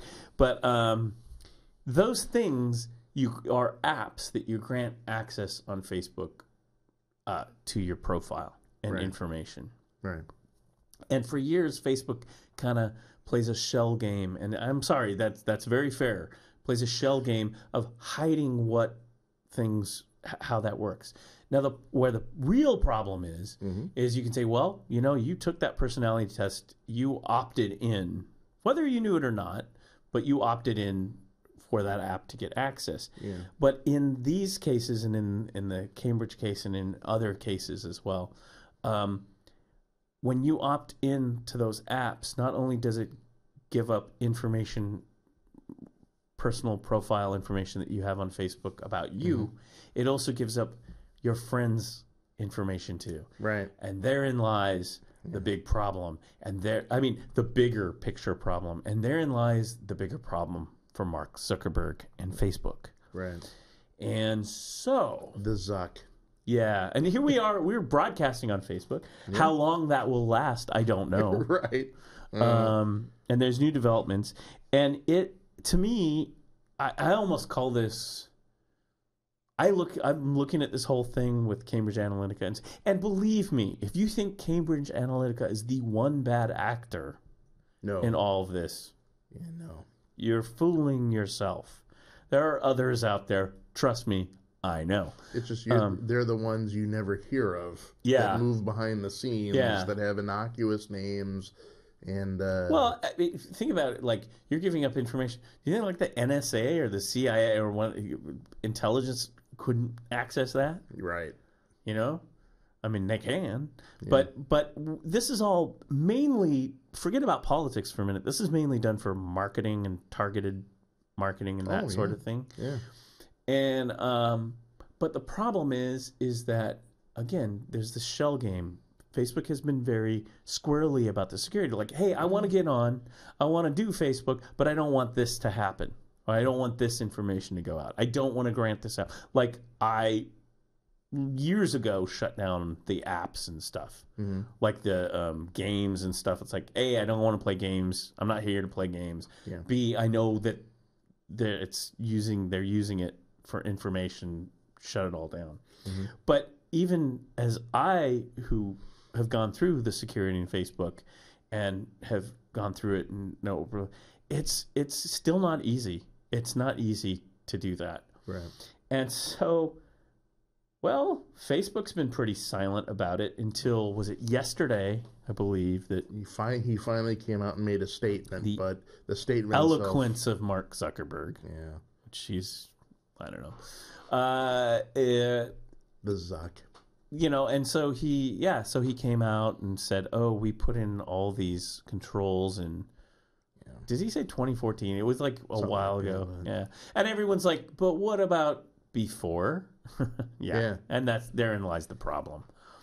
And it's just really shifty. And I kind of see this as maybe I was kind of looking at it as the Enron moment for social networks, for Facebook and all that. Yeah. Kind of where we're starting to peel the onion. I mean, certainly this Cambridge Analytica is almost like the Enron of these data mining companies, where it's just like, wow, it just gets shiftier and shiftier. Yeah. I mean, when they're talking about, forget about the mining Facebook data and stuff, the whole thing like, oh, we'll just go in there and, we know people in security, we'll go in there and just throw the election for you, I mean, it gets weirder and weirder, which Enron, if you remember, stuff just kept getting weirder as to how they manipulated the energy market. That's all about them. The operative word of that is manipulating, right? Because information in and of itself, racketeering. Yeah, information in and of itself is just information. It's what you do with it if you choose to weaponize it. And clearly, the Cambridge Analytica, they did. They went in. They used that information to target certain demographics and certain people in certain states to help skew an election. And therein lies the real problem for the future. Folks, everyone wants to worry about the Russians and this. Yes, you got to worry about that too. But look at the stuff that's homegrown now. Look at it all around you. All these different sort of companies you never even heard of are using your information, and you're hoping that they use it in a benevolent fashion. But Cambridge Analytica proves that not all of it is benevolent. These people are using it, they weaponize it and then go after to change the way you think, the way you want to believe, the way, what you hold dear. And therein lies the problem that each person in and of themselves has got to decide, do I believe this? And I see the statistics of, people who got sucked in by the fake news and the death of common sense. And it's really one of those things where each individual person has to be discerning where they're getting their information from. Is it true? Yeah. So the initial reaction was, oh, this Cambridge doesn't reflect the values and policies of Facebook. It's like everyone's calling BS on that. Right. And the thing is he's getting a lot of heat. He's the CEO. I'm looking at this Recode that came out yesterday, this Recode article. Not exactly an anti-technology site, Recode. Yeah. And boy, they're hammering pretty good. Yeah, I mean, it's they're saying, so here's the quotes. What I would really like to do is find a way to get our policies set in a way that reflects the values of the community, so I'm not the one making those decisions. I feel fundamentally uncomfortable sitting here in California in an office making content policy decisions for people around the world. And then he says things like, where's the line on hate speech? I mean, who chose me to be the person that did that? Zuckerberg continued. I guess I have to because we're here now, but I'd rather not. And then Recode says, I guess I have to because we're here now. Yeah. I mean, you're the CEO. The point they make is you're the CEO of the biggest social network in the world. And it's sort of like, it's the whole Harry Truman. Was it Harry Truman? The buck stops here. Exactly. And that there is absolutely fundamentally no accountability with anyone in power anymore. Nope. Government, starting with government. Like, when my grandma and the people, they liked Harry Truman because on his desk was a sign that said, the buck stops here. Which means at the end of the day, like it or not, I'm the decision maker. Accountability. And I have accountability. Yeah. Right? Yeah. You don't find that in 2018 America. Every politician is like, oh, no. Every CEO is like, no.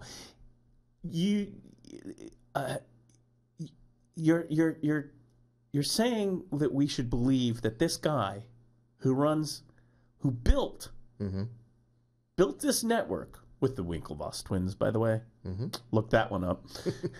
Nefariously. Which back in the early days in a chat said, these dumb dots are giving me their information for free. That's a quote in chat from a young Zuckerberg. I don't think he'd say that now. No. But that this guy just, what should I do? What, me? Well, I mean, you're worth billions, Right.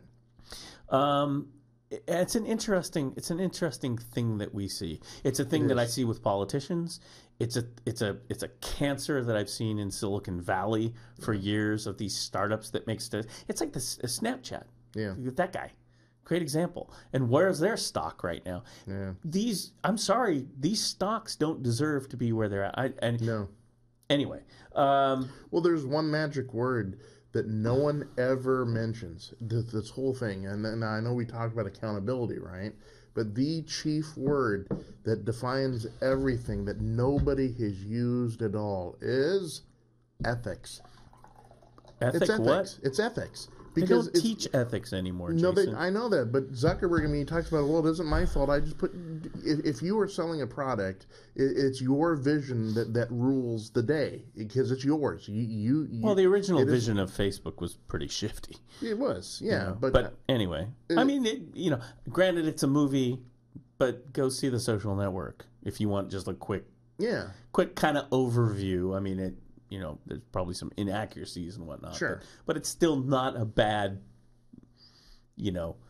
Hollywood movie based on fact. At least a little old me. It comes down to ethics. Yeah. Do you think it's right that all this information be gathered by whoever, whatever, and then weaponize it and use it against or for whatever. Well, I think, here's the telltale sign in all this.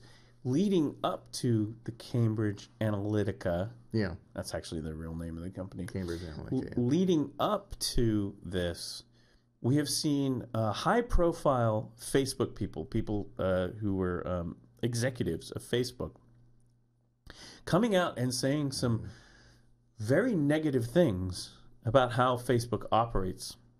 Yeah, with privacy and that.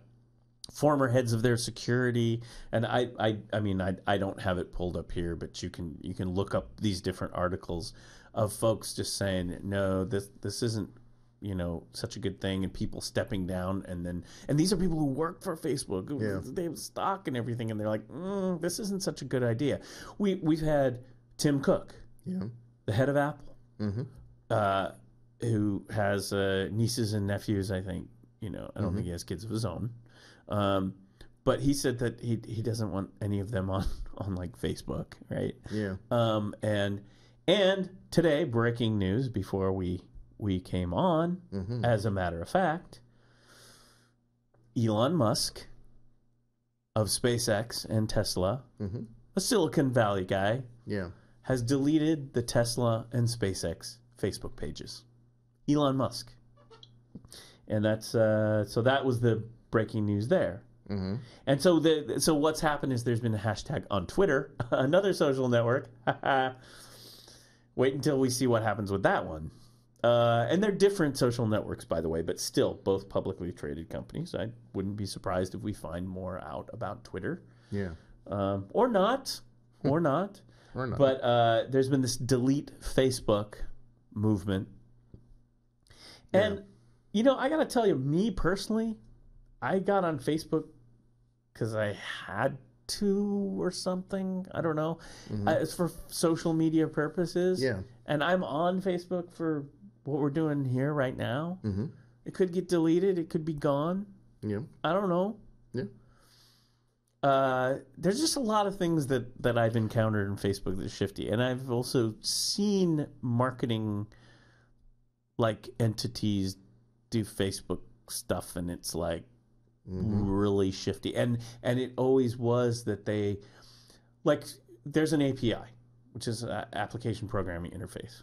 That's what you get as a marketing person. You pay money to get on Facebook. Yeah. And then that's what gives you access to the data. It's the back end. Yes. Okay. And so as a marketing company, you get in there and you do all these things, and you spend money and stuff with Facebook, and you that's how you get the data. Right. Well, there's ways that your programs figure out, hey, we can do this and this and this and get this kind of data and this kind of data. And over the years, from what I've seen from my perspective, based on some stuff I've seen, is that it was kind of a war of attrition or something in the back. Like, marketing companies would come in, get access to the API, get information, and be like, cool. Then Facebook would go, we don't want you to have that. Shut that piece down. Yeah. And then they'd get shut down, and then they'd have to find another way around it. And that's what I've seen up close, and I don't have that much experience with it. Actually, I've never done really Facebook marketing other than just like pages, like anybody can do. But that's what I've seen. Yeah. And it's been kind of like, so Facebook can then put in controls and do stuff, but then those third-party companies like the Cambridge Analytica will find a way to work around it with that API and still get the data. Right. And it's been kind of like, I would call it half-assed. And reasons... That's a technical term. Yeah. No, it's a real half-assed... That I think Facebook has taken half-assed measures to do this. Yeah. Now, it's hard for me to believe that the CEO and founder of Facebook doesn't know this. That these are half-assed measures. Now, why would they take measures over time to block certain data for these marketing companies? Do you think it's for your safety and privacy and all that stuff? No, I don't think so. I think it's because they found that as a money-losing item. Because if you want access to this information, you could pay more or something like that. Yeah. I don't think there's any sort of altruism. No. And because I'm waiting to hear someone from Facebook, an executive, say, "Oh yes, we were altruistic," because all we're hearing is quite the opposite. Yeah, it's not altruistic. The only application we won't be on Facebook for very long, right? If we're which is fine. There's other places to go, right? There's only one way I can see where any of that would be used, quote unquote, altruistically. And that would be if it was academically prepared, like some college or some university was doing a study on people's social habits on Facebook, and it was used as just I mean, it's on every. We can single out Facebook, and I think this is a big deal because Facebook is the big, bad at the moment gorilla at the moment. Yeah. But there's Twitter. People are like, I'm going to delete my Facebook and just go to Instagram.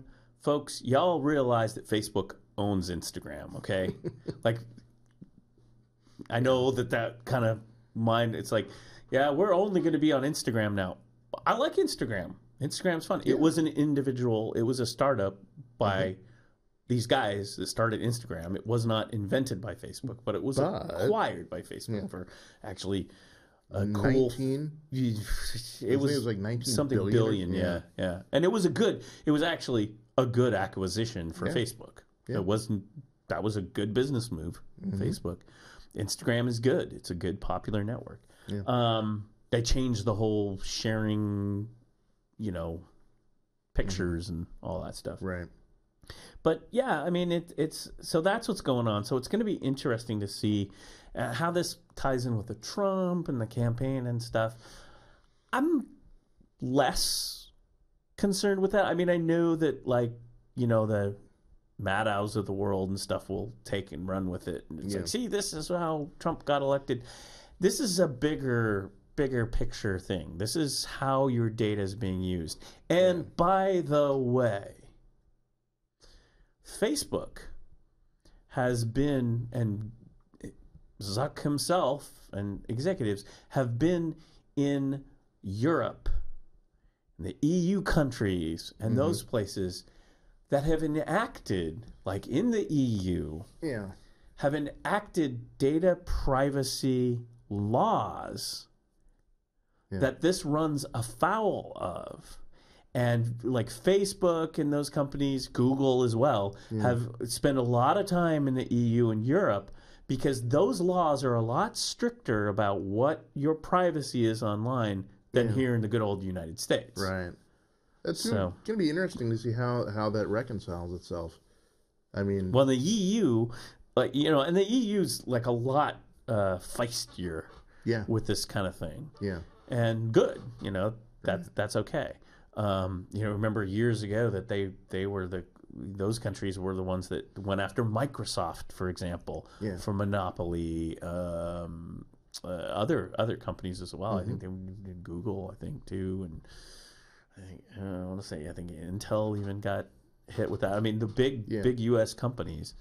And you could argue that it was a trade war-ish, to go after American companies, but then again, in this case, they're enacting these privacy laws in the EU, but which we don't have here. No. So China, I think, is Facebook in China? How did that work? I don't. Or did they make changes, privacy changes in China where, I mean, like in a place like China, for example. Yeah. You don't go in there without giving the feds, whatever, access to your data. Yeah, they went into China, but China had a whole huge laundry list of, if you want to come in, we'll allow you, but you need to do A, B, C, D. Yeah, it's not exactly data privacy in China. Right. But it is, you do stuff online, someone knows what you're doing online. Oh yeah, and I think that's the way they tailored it. Because government says, "Listen, we want, if you want to do this." They get a lot of crap for that, I think. Yeah, because you're protecting. Because they made a deal with the Chinese, but they wouldn't do it over here. It's all yeah. So, I don't know, but I mean they're a big multi corporation, but I think this is a big deal. I think it's less a big deal On the Trump side, I know people will make hay with it. I think it's more of a big deal in general. Yeah, I think it doesn't matter. Sure, it matters to a point because it's just. But to me, it's just one of many, and if you get too mired down into the political end of it, you're kind of missing the whole big picture of how it really impacts everything. And people on the opposition side have pointed to. Remember, Obama ran a very technical campaign, probably the first, that multi-platform Obama online campaign. It was very successful, and they've bragged about how successful it is too. And I'm not suggesting that the Cambridge Analytica thing, and Bernie's too. I mean, very sophisticated. I mean, I'm not suggesting that. No, for the Obama campaign and all that. I mean, especially since, again, a lot of that side was funded by the Mercers and Breitbart and all that, and they wouldn't be like Obama or Bernie folks. Yeah. But they gathered data on voters and things like that as well. I mean, it's not, it's not unheard of. But I think the whole overall aspect, and it's more like the marketing and what companies know about you, it's huge. Now, then the next thing happened where the Daily Beast yesterday, so like everything's been Facebook, and now it's back in the news because Elon Musk made a big deal about it. And he's been really critical of these things too. Yeah. And Elon Musk, you could criticize Elon Musk about things. You can, okay? Anybody who does anything, you can. I'm a little bit more, the guy's trying to make a go of electric cars. Every car company now is coming out with those electric cars. Wow, bingo. How'd that happen? Do you think the car companies were like, oh yeah, we got this. Oh yeah. But until someone really makes hay about it and people are like, maybe I want an electric car. Right. Detroit, the big car companies have never. No. They got to protect their thing, right? Right. So, and he's doing the rocket thing, same thing, Yeah. So he's been really critical of these things, and there's others who've been critical. Now, here's the thing. So it's back in the news, and I do want this Facebook thing to be front and center in the news for a long time. I really do. Sure. I think it's important. I think everybody should be talking about it. Yeah. It's super important. And the kids aren't so into the Facebook.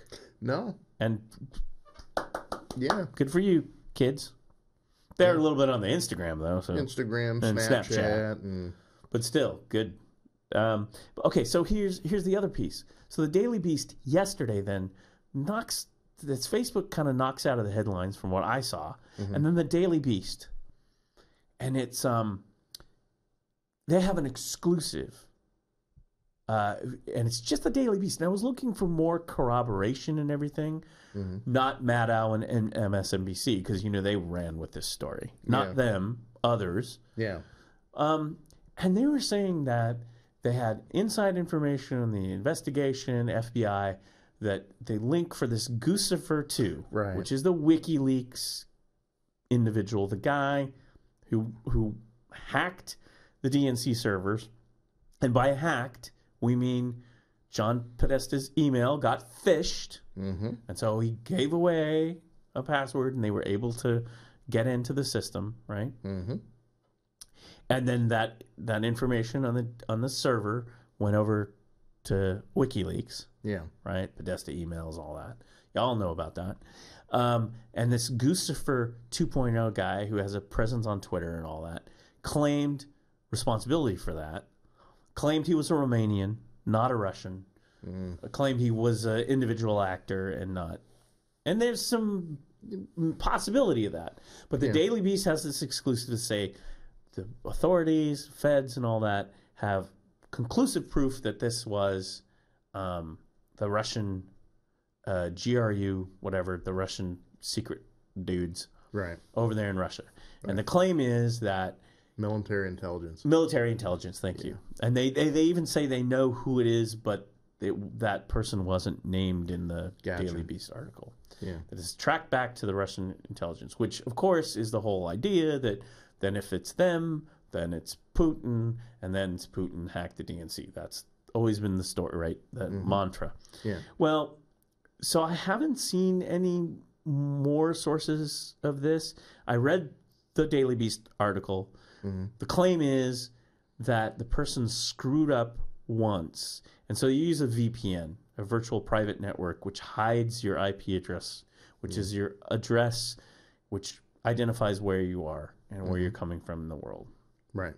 And at one point in time, the person posted to a social network, did not turn the VPN on, and exposed the real IP address, which went all the way back to the Russian military intelligence. Yeah. To this individual. Oopsie. And so that's how they got it. Yeah. That's what they're claiming. And I have no reason to not believe that. Yeah. But I haven't seen that story blow up. It knocked the Facebook thing off. Of course, MSNBC picked up on it. Sure. That's where I saw all the Twitter and stuff and hashtag Maddow and stuff. Which, by the way, please be skeptical of those folks. I know they might be your Democratic. You love these people and stuff, but I've seen a lot of false things come out of that camp. Just as I mean, you really need to corroborate with, and especially if it's technical stuff, with a good technical.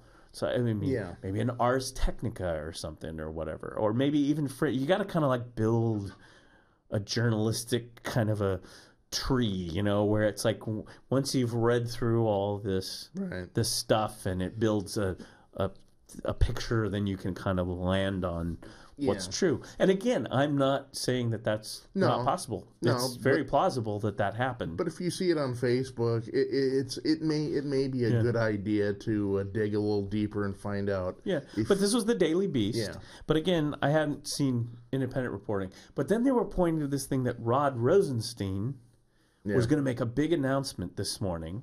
Okay. Yeah. And everyone was saying on the social network, okay, there it is, right? Yeah. They got the Guccifer thing, and they're going to they're going to do this big Russian announcement.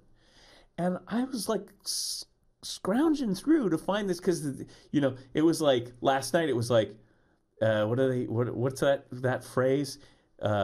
Big if true, right? Yeah. This is big if true, right? Yeah. Mm-hmm. And so everything went quiet again. And then it's Facebook and stuff. Right. And so I had to dig through to find out, because there was this side note that now we've sanctioned a bunch of Iranian hackers. Yeah. And that was the Rosenstein thing. I think there was some side sanctions for Russians. We're doing that too. Mm-hmm.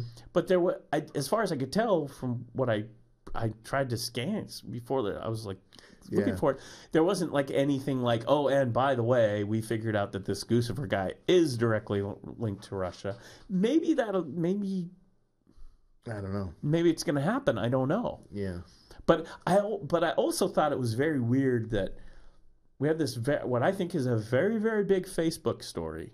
Mm-hmm. I mean, I think that's a really big story. Oh, I think so. And it's not fake news. I mean, anyone in the tech press or tech, when you have all these tech leaders who are coming out and stuff, trust me, this is not fake news, right?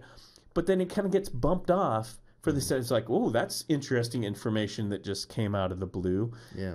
And then it's kind of went down again. I mean, if Guccifer 2 is definitively Russian military intelligence, big if true. I mean, and like I say, if you, and I've been saying this all along about the hacking for the last year on this show, I said, if you have the evidence that IP, if you can track it back on the network, okay. Yeah. We would get those intelligence, the big intelligence. This is huge, right? It's well, there's no info here. No.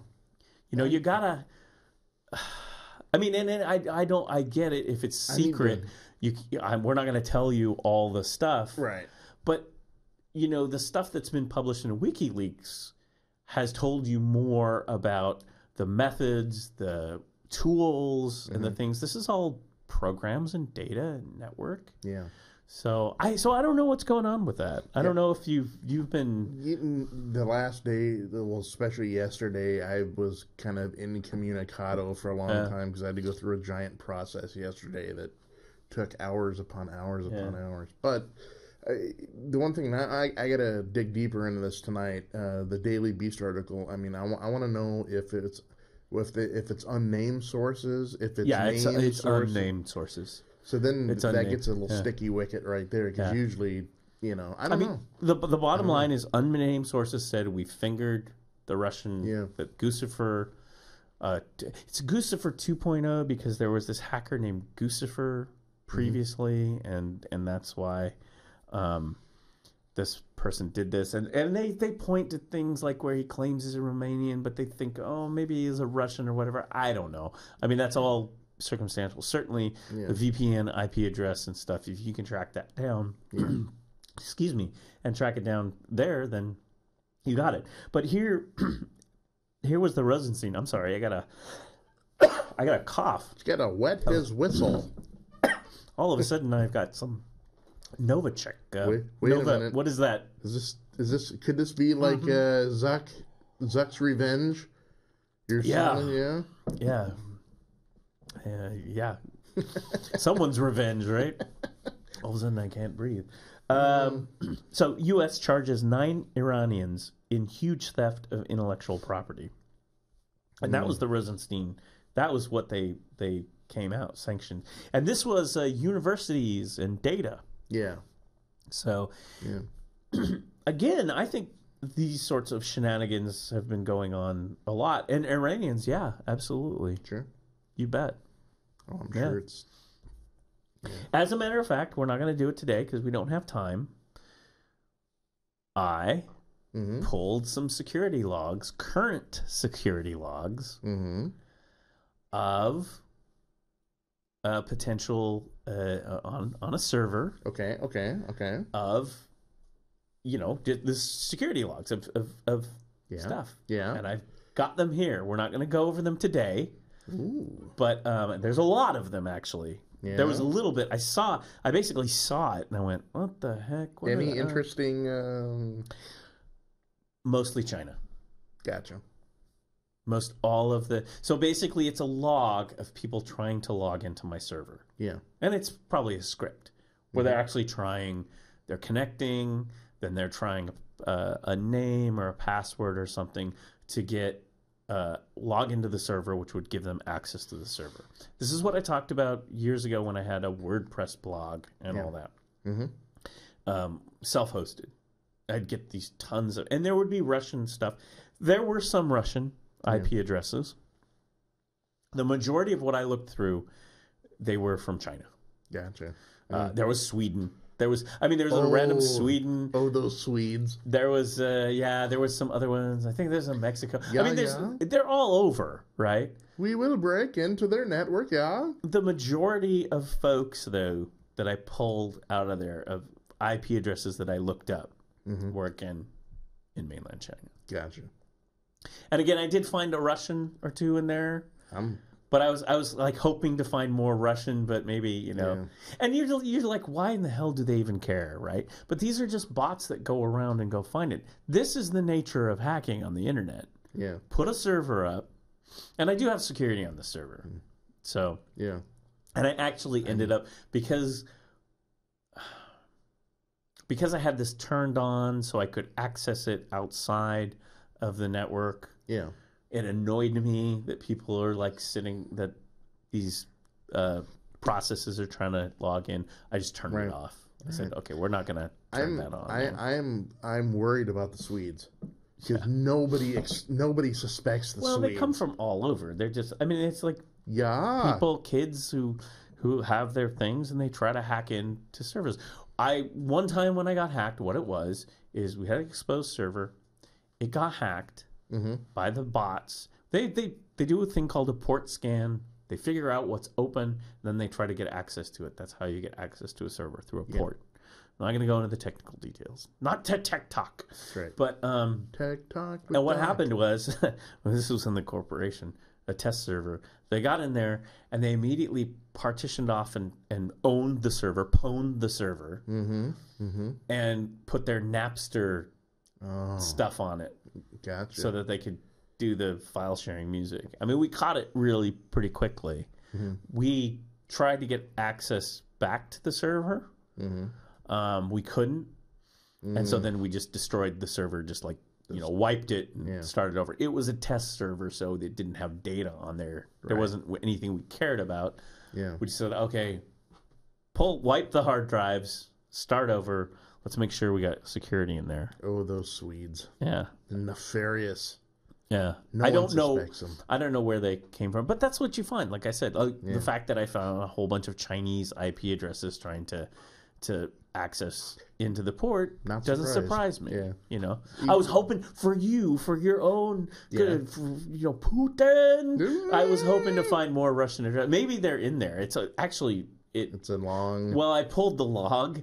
I looked at it and I was like, oh, here's like. You know how you like look at the log like recently, like, oh, I just logged in. Oh, these people just tried to log in. How interesting. And then I'm going to pull the whole log. And then it's like, oh my gosh. And then I tried to import it into a spreadsheet, but it didn't quite. So that you could take the whole IP addresses, but it was a lot. I was like, oh, this is pages and pages, which is typical of what you'd see. Yeah.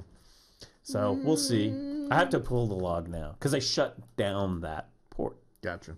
So it's just a server serving web pages. That's all it's doing. I don't know why. All it's doing. I always turn into Colonel Clank when doing that. Oh, Putin! Yeah. So, gosh. Wait a minute, Clink. So there's even more big news. Yeah. So those people who want to see the president not succeed, I don't know. I don't want to say, just, well, it may not be Russia. It may not be hackers or whatever hacked the election. It may just be emollients, maybe. Yeah. Or better yet, girlfriends, maybe. Maybe. Yeah. Because that's what's happening. So two new news items. A Playboy model has come out to say she had an affair with Trump. In addition to Stormy Daniels. But hidden underneath that, I noticed that there were some charges against Trump about emollients. What are emollients? Emoluments. Yeah, it's... emoluments. Yeah. They're very tasty. If you don't have toothpaste, you could have emoluments. Yes. Emoluments. So what I mean? Crest. Can you tell us what the emoluments are? Emoluments. They are either favors or gifts that are given to a public official to either coerce and or grease the wheels to profit in what you want. Like emolument says, Jason, give me a point. Okay. Trump owns Trump Hotel in Washington, D.C. An emolument would be maybe somebody comes in from some country somewhere and decides, we're going to give you tons and tons and tons of business in the hope that may in the future curry some favor with you with something that we want down the line. And most people think of emoluments like maybe gifts and or whatever, but with a businessman like Trump, real estate and stuff, you would believe that if it's emoluments, it's probably something having to do with one of his properties. One of the specific issues was the Washington Hotel. Yes. Yeah. Because it was like, well, if all the VIPs, ambassadors, and people come in and they stay at the Washington Hotel, which is tricky because maybe it's a nice hotel, maybe it's a good hotel for them to stay. Yeah. Fine, whatever. But that directly benefits Trump financially, the president of the United States. Right. And that has been discussed as violating the emoluments clause because he's basically lining his own pockets as a result of that being in government. And I think this thing goes back to like the founding father, like it does. Washington Jefferson and Washington was a smart dude. Him and Jefferson, they basically said, listen, we understand that if you're the head of the government, people are going to try to buy you off. They're going to try to get to you, give you gifts. Goes way back. Yeah, get you gifts to do things. You know, the guys coming over from France or from England or whatever, giving you fancy things because maybe they want a favor down in the future. Let's fast forward today, and that is why typically in modern American presidential times, every president has divested themselves of their holdings so that they could never be used against them. Famously, Jimmy Carter and his peanut farm had to sell it off because he didn't want that to be used. Heck, even Dick Nixon divested himself of properties because they were afraid to that may be look in the future like, okay, you're getting some sort of sweetheart deals on stuff. Trump, on the other hand, has not divested himself.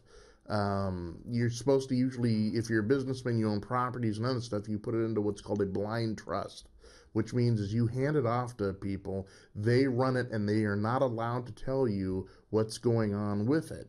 But he has refused to do that. He's the only president in modern American or any time that has refused to do that. And now we're seeing, we're seeing the ugly fruits of the labor. Right? You get this hotel in Washington D.C. now where a lot of these. I don't know how to spell emoluments. So. Emoluments. EMOLUIMENTS.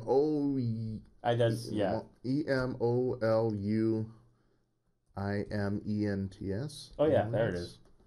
I don't know. It's a clause. I was just going to try to see because I wanted to. That was. Sorry. No, but I don't. Doc don't spell that well. That's right. Emoluments. It's like a spelling bee. Here it is. Summons.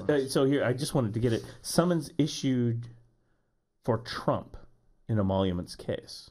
So that's the thing, that he's been summoned in a lawsuit alleging that he's violated the Constitution. It's in the Constitution. 25th Amendment, I believe. Is it 25th? AG lawsuit. But yeah, it's trying to see. So that's who's brought the lawsuit. I don't know, but I mean, this is something that's been hanging over his head with that hotel and all of that. From the moment it looked like he may get elected. D.C. lawsuit filed by D.C. and Maryland against President Trump. That's what. So it's a lawsuit. Yeah. So not necessarily. I don't know if it's criminal. Then it's a lawsuit. So it's someone trying to get at him about that. Yeah, I think that if the case was won, right, proving that there was, then I think that could be used as precedent to invoke. Well, I think it would go to... try to invoke. I mean, if that thing, if that ever gets legs, I think that goes all the way up to the Supreme Court. Oh, very quickly. That would be Supreme. That would be, powers, the powers that be would, listen, there are tons of constitutional lawyers out there that have been discussing this for eons and eons. So there's that, right? Yeah. There's that. There's the Kushner companies. Now there was another report. I'm just trying to summarize. Literally, I'm trying to summarize, and we should have got to this sooner. I'm trying to summarize what I've read in the news. Is that Saudi Prince? Saudi Prince. Yeah. He's the I can't remember his name. He's the guy who basically took power. Yes. As the Saudi prince, the king, and he's the guy who locked up a whole bunch of folks for corruption as his power play. Mm-hmm. Supposedly, I've read some general was tortured and killed. Wow! In that they were locked up in the hotel. I can't remember what hotel it was. It was some fancy hotel over there. They were under house arrest. Yeah, I don't know. That was like mainstream news was reporting that. But he's the guy. He was in the UK. He's kind of the guy who wants Saudi Arabia to modernize, be a high-tech hub, be a space hub, all these sorts of things. So that's his thing. He's young and dynamic and wants Saudi Arabia to be, he wants women to drive, for example, those sorts of things. Yeah. So he's in fact, when he went to the UK, there were billboards welcoming around the UK, like advertising, hey, he's in town, I'm here. Yeah, exactly. Yeah. Which was unheard of, really, for He's marketing, Saudi man. prince. He's getting out there. Yeah, I mean, he's younger. He wants to be high tech. He wants Saudi Arabia. Supposedly, I think the story is we need to get out of the petrol fuel business and, you know, get the kingdom modernized. Again, I don't know. I think there's two schools of thought there. One, hey, that could be good, you know, cozying up to the West. That's great. Other side could be, well, who knows, you know, what's going on. Yeah. But he has, so the story was that Kushner, remember, he went over there kind of secretly and met with him and stayed up the reports. I think this is New York Times. Was it New York Times? Yeah. I think it was either Post or New York Times. Yeah. Reported that they were up at 4 a.m. talking about everything and whatnot. And that was one of the things that Tillerson, Rex Tillerson, was fired, right? Yeah, he took umbrage to that. Yeah, Tillerson was fighting this because, you know, Tillerson had this title called Secretary of State, which is kind of how that works. Quote, unquote. Yeah, that's kind of how that works. Yeah. And so so there was a lot of consternation in the State Department about Kushner doing these deals.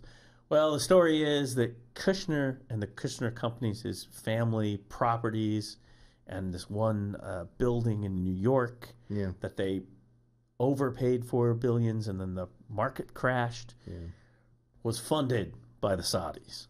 Yeah. So there's investigations and things going on there with Kushner. And plus the Saudi prince's quote that I have him in my pocket. Yes. You know. Yeah, so there was some supposedly some reporting, unnamed sources that say that this prince Saudi said, well, you know, I got me and Kushner, we're like this. I got him in my pocket. You know, as a minor aside, that kind of a letdown for me is I really wanted his company to be called Kushco. Yeah. Just because it's Kushco, Kushco, but no, it's just the Kushner company. Well, this is item 2. Yeah. It's kind of like emollients, but Kushner isn't the president. He's kind of just I don't even know what he is. Remember, he got his security clearance pulled recently. Yep. And all the dust stuff, there's so many moving parts, so many things. It's like, Tillerson out, this, and that, oh, Kushner, you know, it's hard to keep track. McMaster gets fired. We're getting there. Yeah. So he's got that. Item number 2 of something that could bring down the presidency. Mm-hmm. The son-in-law, who's doing all these deals and has direct... access to the White House. And has direct financial... dealings with these folks. Yeah, not a good look. Yeah, you're right. It does not look good at all. Nope. Because a lot of people out there, Jason, you're just anti-Trump. Is okay. Yeah. No. This is we're not. But I'm actually trying to be. No. You know, I'm trying to be fair about this. Right. That's what I was getting to. I mean, I may be accused of being anti-Trump. Yeah. But I think the problem is there wouldn't be a problem if you just didn't have it hanging out there. There wouldn't be the alliance problems if you just would have divested of your holdings. There wouldn't be problems if you just didn't get your son-in-law to do your ambassadorship work and delegating him to do important things that could come back and haunt. It doesn't have, I could care less if it's Republican or Democrat or whatever. Just don't do it. But I mean, this goes back to and like you were saying correctly, is like with previous presidents and all that, is when they walk into the White House, they hand over all their business and dealings to a trust, and it's like, I can't deal with that. We focus solely on the presidency. My side business or whatever stays outside. Yeah, which that would be our comedy movie. We would be the Stooges who do that for a president, and then when the president's over his 4 years or 8 years, he comes out and we've bankrupted the company. It's like, oh, we didn't know. It's like, what did you do to me? I'm worth like $10. Right. I'm sorry, like, Obama. Wait a minute. You sold all my properties for Beanie Babies? Yeah. What are you doing? Yeah. Like, we thought it would be the next big thing. Right.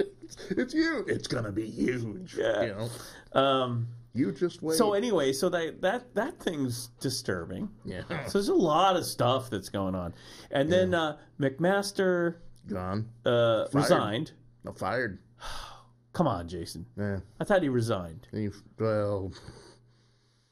Well, they said it was in the works for a while. I don't know. So he was the national security guy. Yeah, they said resigned, but it turned out there was a memo that was sent to him literally 10 minutes before he resigned, saying Tillerson was definitely kind of fired. Yeah, he was fired. Okay. So Jason is saying McMaster was fired. All right. We don't know. I mean, again, this is like so many moving parts. Yeah. It's like watching a sports team, like like Steinbrenner or something like the day. It's like that's exactly what it is. George Steinbrenner back in the '80s when he was like musical chairs. Yeah, I was a Yankee for a minute, until he's shuffled it off. So I don't know. Oh, that's nice. Yeah. I just lost access. Speaking of losing access. Oh. Yeah. Oh, Zuckerberg's he's at it again. I know. Putin. Oh, there it goes. Yeah. So anyway, so then there's that. Yeah. So then, Tillerson, Master gone. So the guy who takes Tillerson's place is Mike Pompeo. I'm doing this from memory, folks. Head of CIA. Okay. Yeah. Who's the head of CIA? Yeah. He's now going to be the Secretary of State. CIA. And so then the national security chief, who was McMaster, becomes you know him, you love him, Ambassador Bolton. That guy, oh my gosh. He's even Francisco Franco said he's conservative, Yeah, no, he's Bolton is a war hawk.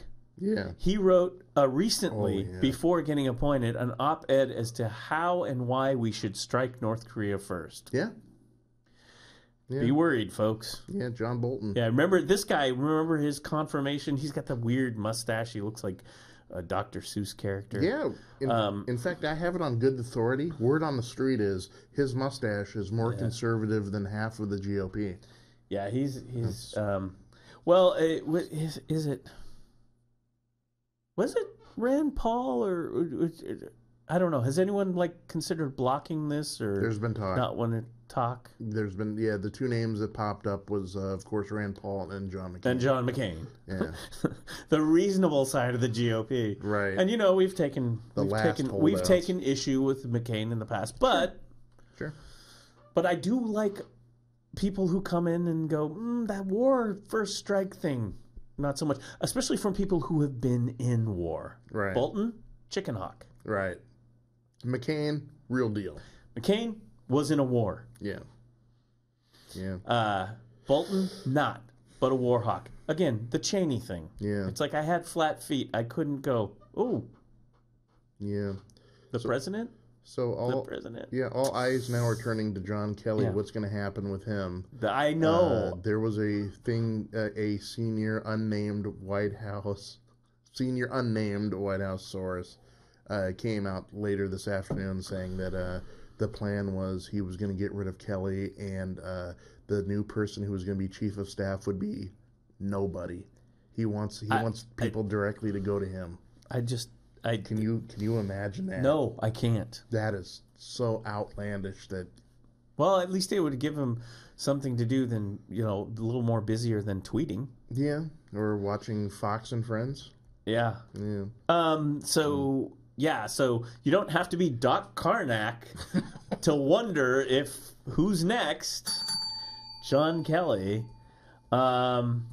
And then the third item. Okay. Is this Playboy model. Yeah, Ms. Daniels. Interestingly enough, Playboy model. Okay. Playboy model. Yeah, and interestingly enough, she said she was having an affair around the same time, 2006. I don't know, something like that. And she claims that he tried to pay her. Yeah, there was a thing, which isn't that soliciting prostitution? Yeah. Yeah, which actually think about it, folks. Which actually adds we're giving you all ideas, right? Yeah, and it adds a little more credence to the old dossier. Well, I don't know. Yeah, that's still shifty. It's shifty, but we've had the Stormy Daniels. Yeah, who had this affair. Yeah, with him. He porn star, whatever. I'm liking her more and more. She's got this lawyer. So today, Stormy Daniels, 2020. Look this up today. Yeah. I should show the picture, but it was. I saved it to the Twitter. Oh, you know what? I put it on here somewhere. Okay, so her lawyer tweets a photograph of an open safe with a single disc, like a DVD. I'm honest truth here. I'll see if I can find it for you to show it to you.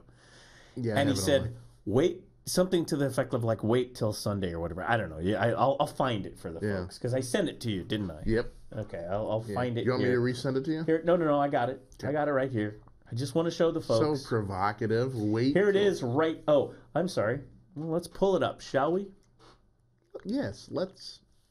Michael Avenatti, who is an L.A. attorney who is representing Stormy Daniels. And here's the picture. You can see it right there. It's actually an open safe, and there's like a CDR disc or DVD. I don't know if it's a CD. And it says, and this is what he tweeted. This is her lawyer. If a picture is worth 1,000 words, how many words is this worth? Question mark, question mark, question mark, question mark. Hashtag 60 minutes. Hashtag please deny it. Hashtag I don't know what Basta is. So people are freaking out because apparently Ms. Daniels, I can't remember her real name. That's her stage name, which is fine. Or you can look it up. Is going to be on 60 Minutes this Sunday. Mm-hmm. I don't know. And he's tweeting. People freaked out. I saw it. I was like, whoa. Yeah. And they said they don't mess with this guy. This guy's the real deal here. He's an L.A. attorney. He's when I saw bulldog. I did not know who he was, but so I looked up. He is a shark in a 3-piece suit. He's one of those guys where you aren't messing around. You need the guns. Bring him out. Yeah, he's a headhunter. And, and the other thing you got to think about, and I think this as well, is that he has friends in high places. Let's just put it this way. Yeah. Starting with, maybe the DNC folk, donors who donate to the DNC, Hillary Clinton folks. Sure. Clinton, movers and shakers of the establishment. Yeah. I'm guessing that people are calling this Avenatti with this Stormy Daniels. Go, hey, Michael, how you doing? Hey, anything you need, right? Anything we can help you with, just let me, we can get you a car, we'll get you an Uber, whatever. Sure. We can help you with this story. I mean, that's the way this works, right? Mm-hmm. That's the way politics works. Yeah. So you ask yourself, is this just a provocative... I just want to look at this because it's such a hey, I look at this on my Instagram, and so like people are saying. Maybe this was a Donald Trump mixtape that he gave. I got some Wu-Tang Clan on it. I don't know. Insane clown. What could it be? Right? Yeah. What could it be? Girls Gone Wild Volume 1. What could it be? Right. What could be on this disc? You're right. Is it just a ploy to get people to tune in for 60 Minutes for ratings? B, is there something to it? C, I don't know. Well, let's put it this way. See you Sunday. Yeah. There will be a few people tuning into 60 Minutes on Sunday. I will. If something doesn't happen. I mean, I'm really worried about this, right? With all the firings and this guy, I got this and this, and then Bolton. I mean, the lead story 60 Minutes on Sunday could be we just blew up North Korea. It's like, this is my happy thoughts for the weekend for you. Yeah, Bolton is... Oh my gosh, he is to the right of he's to the right of Franco, Yeah, he's pretty out there. So I don't know, but I mean this will be interesting. I don't know. I mean so much today is puff and hyperbole that I mean when someone is there something to this? Sure, it could be, and I'll stick around and get to the punchline. I guess figure out if it's real or not. But I don't know. So Doc, let me ask you this question: What do you got going on this weekend? What's going on? Well, I was just it's just there's so much. I just want to get it in. Okay. Because we've had a whole week, and I want to get it in. Okay. March 22nd. It was yesterday. Yeah. This is the president's Twitter. Crazy Joe Biden is trying to act like a tough guy. Actually, he is weak, both mentally and physically, and yet he threatens me for the second time with physical assault. He doesn't know me, but he would go down fast and hard, crying all the way. Don't threaten people, Joe. Oh, boy. This was Joe Biden had said that something about if he met from high school, it'd take him out back and beat the crap out of him. I don't know. Joe's a tough old bird, he's like, man. I don't know, man. So, yes, of course, the president had to respond to that. Sure. Joe. Yeah, Joe, I like Joe, old Uncle Joe. He seems like he's the cranky old grandpa who's ready to... Interestingly enough, with all of this going on, a second tweet later, because he was like on top of it, right, was Melania Trump, greetings from the White House in the snow with a picture of the two of them together, the first lady and the president. That's the person I've been like Doc Carnacking. Next resignation will be the First Lady of the United States. Oh gosh, yeah.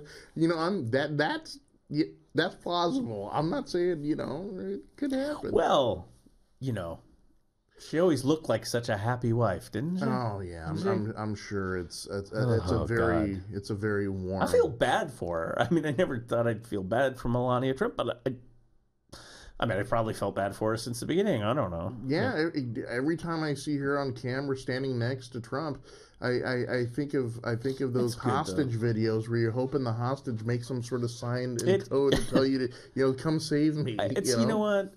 It's good though. It's good for us because everyone's relationships are screwed up and ugly, and so it's like, hey, well, there you go. The Obamas made us look bad for 8 years, right? It'd be like, dang, they're so happy. They look like such a happy couple. God, right. I don't like you, Obamas. You look like a happy married couple. Yeah. That's a great theory too. I mean, think about it. You had stability for 8 years, nice, calm, loving couple, and let's go get the most screwed. I mean, it's like having Oprah for 8 years and decided you need Jerry Springer. You know, it's like let's just go from one extreme to the next. He signed this spending bill. That was the news that's gone out 3 hours ago. As a matter of national security, I've signed the omnibus spending bill. I say to Congress, I will never capitalize, sign another bill like this again.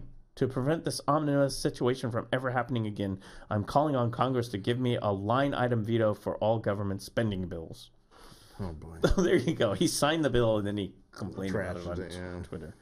So this weekend's going to be, I guess, tuned into the 60 Minutes. God, I mean, who knows what's going to happen? This Bolton thing, that's not good. Not good at all. No, I mean, it's scary. So the good news we have to look forward to? Be better off if you had Michael Bolton. I know, right? With a little Kenny G on the side? Sure, he's Bolton's a sole provider. And maybe on the other side, a little Michael McDonald. Oh, that would be great. I want Michael McDonald to be like the communications director, because you can come out to the podium, hey, what's going on in the world? Like, yeah, hi, this is Bob from the New York Times, and minute by minute by minute. Or like, do you honestly believe that this is going to work with North Korea? What a fool believes. Life's got to be bad when you wish for Michael Bolton in the government and Kenny G. Right. So anyway, we got to go. But the weekend is that we were going to get into the sports, but we didn't. No. There was this. It's the Sweet 16. It is. There's a lot of upsets. I usually don't pick up on this until about the 8 or the Final 4. I kind of come in late to the NCAA. Me too. I'll kind of peek at Sweet 16, but then I'll go back. Too. Yeah.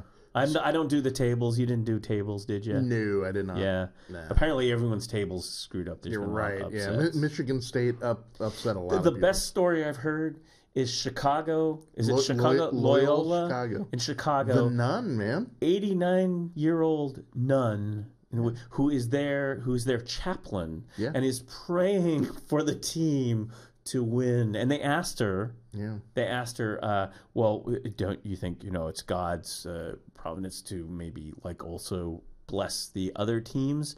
And I think her quote was, yes, but I only want our team to be blessed a little more. Right. So, Blessed little boy. So that's the side story. She's got a ruler and she's smacking him. Yeah. But actually, we do have to go because actually coming on right now. Yeah. Portland Trailblazers. That's right. They broke their 13 winning streak to Houston Rockets. James Harden and the Houston Rockets. If you're gonna lose your winning streak, lose it to them. You're gonna lose it to the Rockets, the best team in the league right now in the West. Yeah, in the West. Mm-hmm. Well, yeah. I mean, they're we got LeBron, but still, it was just like. Yeah, that was it was a good game. Everyone agreed it was a good game, but it was like Harden's unstoppable. No, yeah. I mean, it's like when I saw that game, that looked like a playoff game. Yeah, two guys going at it. It did. It was and Lillard and CJ were a little cold, unfortunately, on that game. A little bit. I mean, they still got numbers, but it was like the 3-pointers and stuff that you needed there for the big game. But hey, it's fine. It's fine. You know what? I'm down with this Blazer team. Yeah. I mean, this Blazer team's you're going to be in it. So you took one of the Rockets, took one. We're still number 3 seed right now. We're not bad. So they're playing.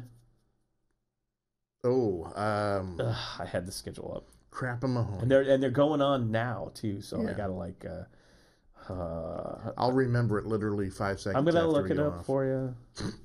If you're at the sports bar or whatever, Jay-Z would know. I know. We'll get him. We'll get him in here. Yeah. What the hell? Our intrepid intern. Wait, he would 25th. know. Dude. I know. It was just at the tip of my. No. Oh, here we go. The Celtics. The Celtics, of course. The Celtics in Portland. So the Rockets were. That was a home game. That's right. They beat us. Kyrie, right? Celtics. Yep, Celtics tonight. Yeah. So I'm going to give it Doc Karnak. Okay. I say the Blazers going to take it. They're going to take the Celtics tonight. Yeah, I think so. There you go. All right. Let's stay safe out there. That's right. We're going to start doing the Hill Street Blues. Yeah. Let's stay safe out there. Any last words? Maybe I shouldn't say last words, Jason. Final comments? Yeah, final comment. Have a good weekend. Yeah. Have a great weekend. It's been fun. All right. See you later.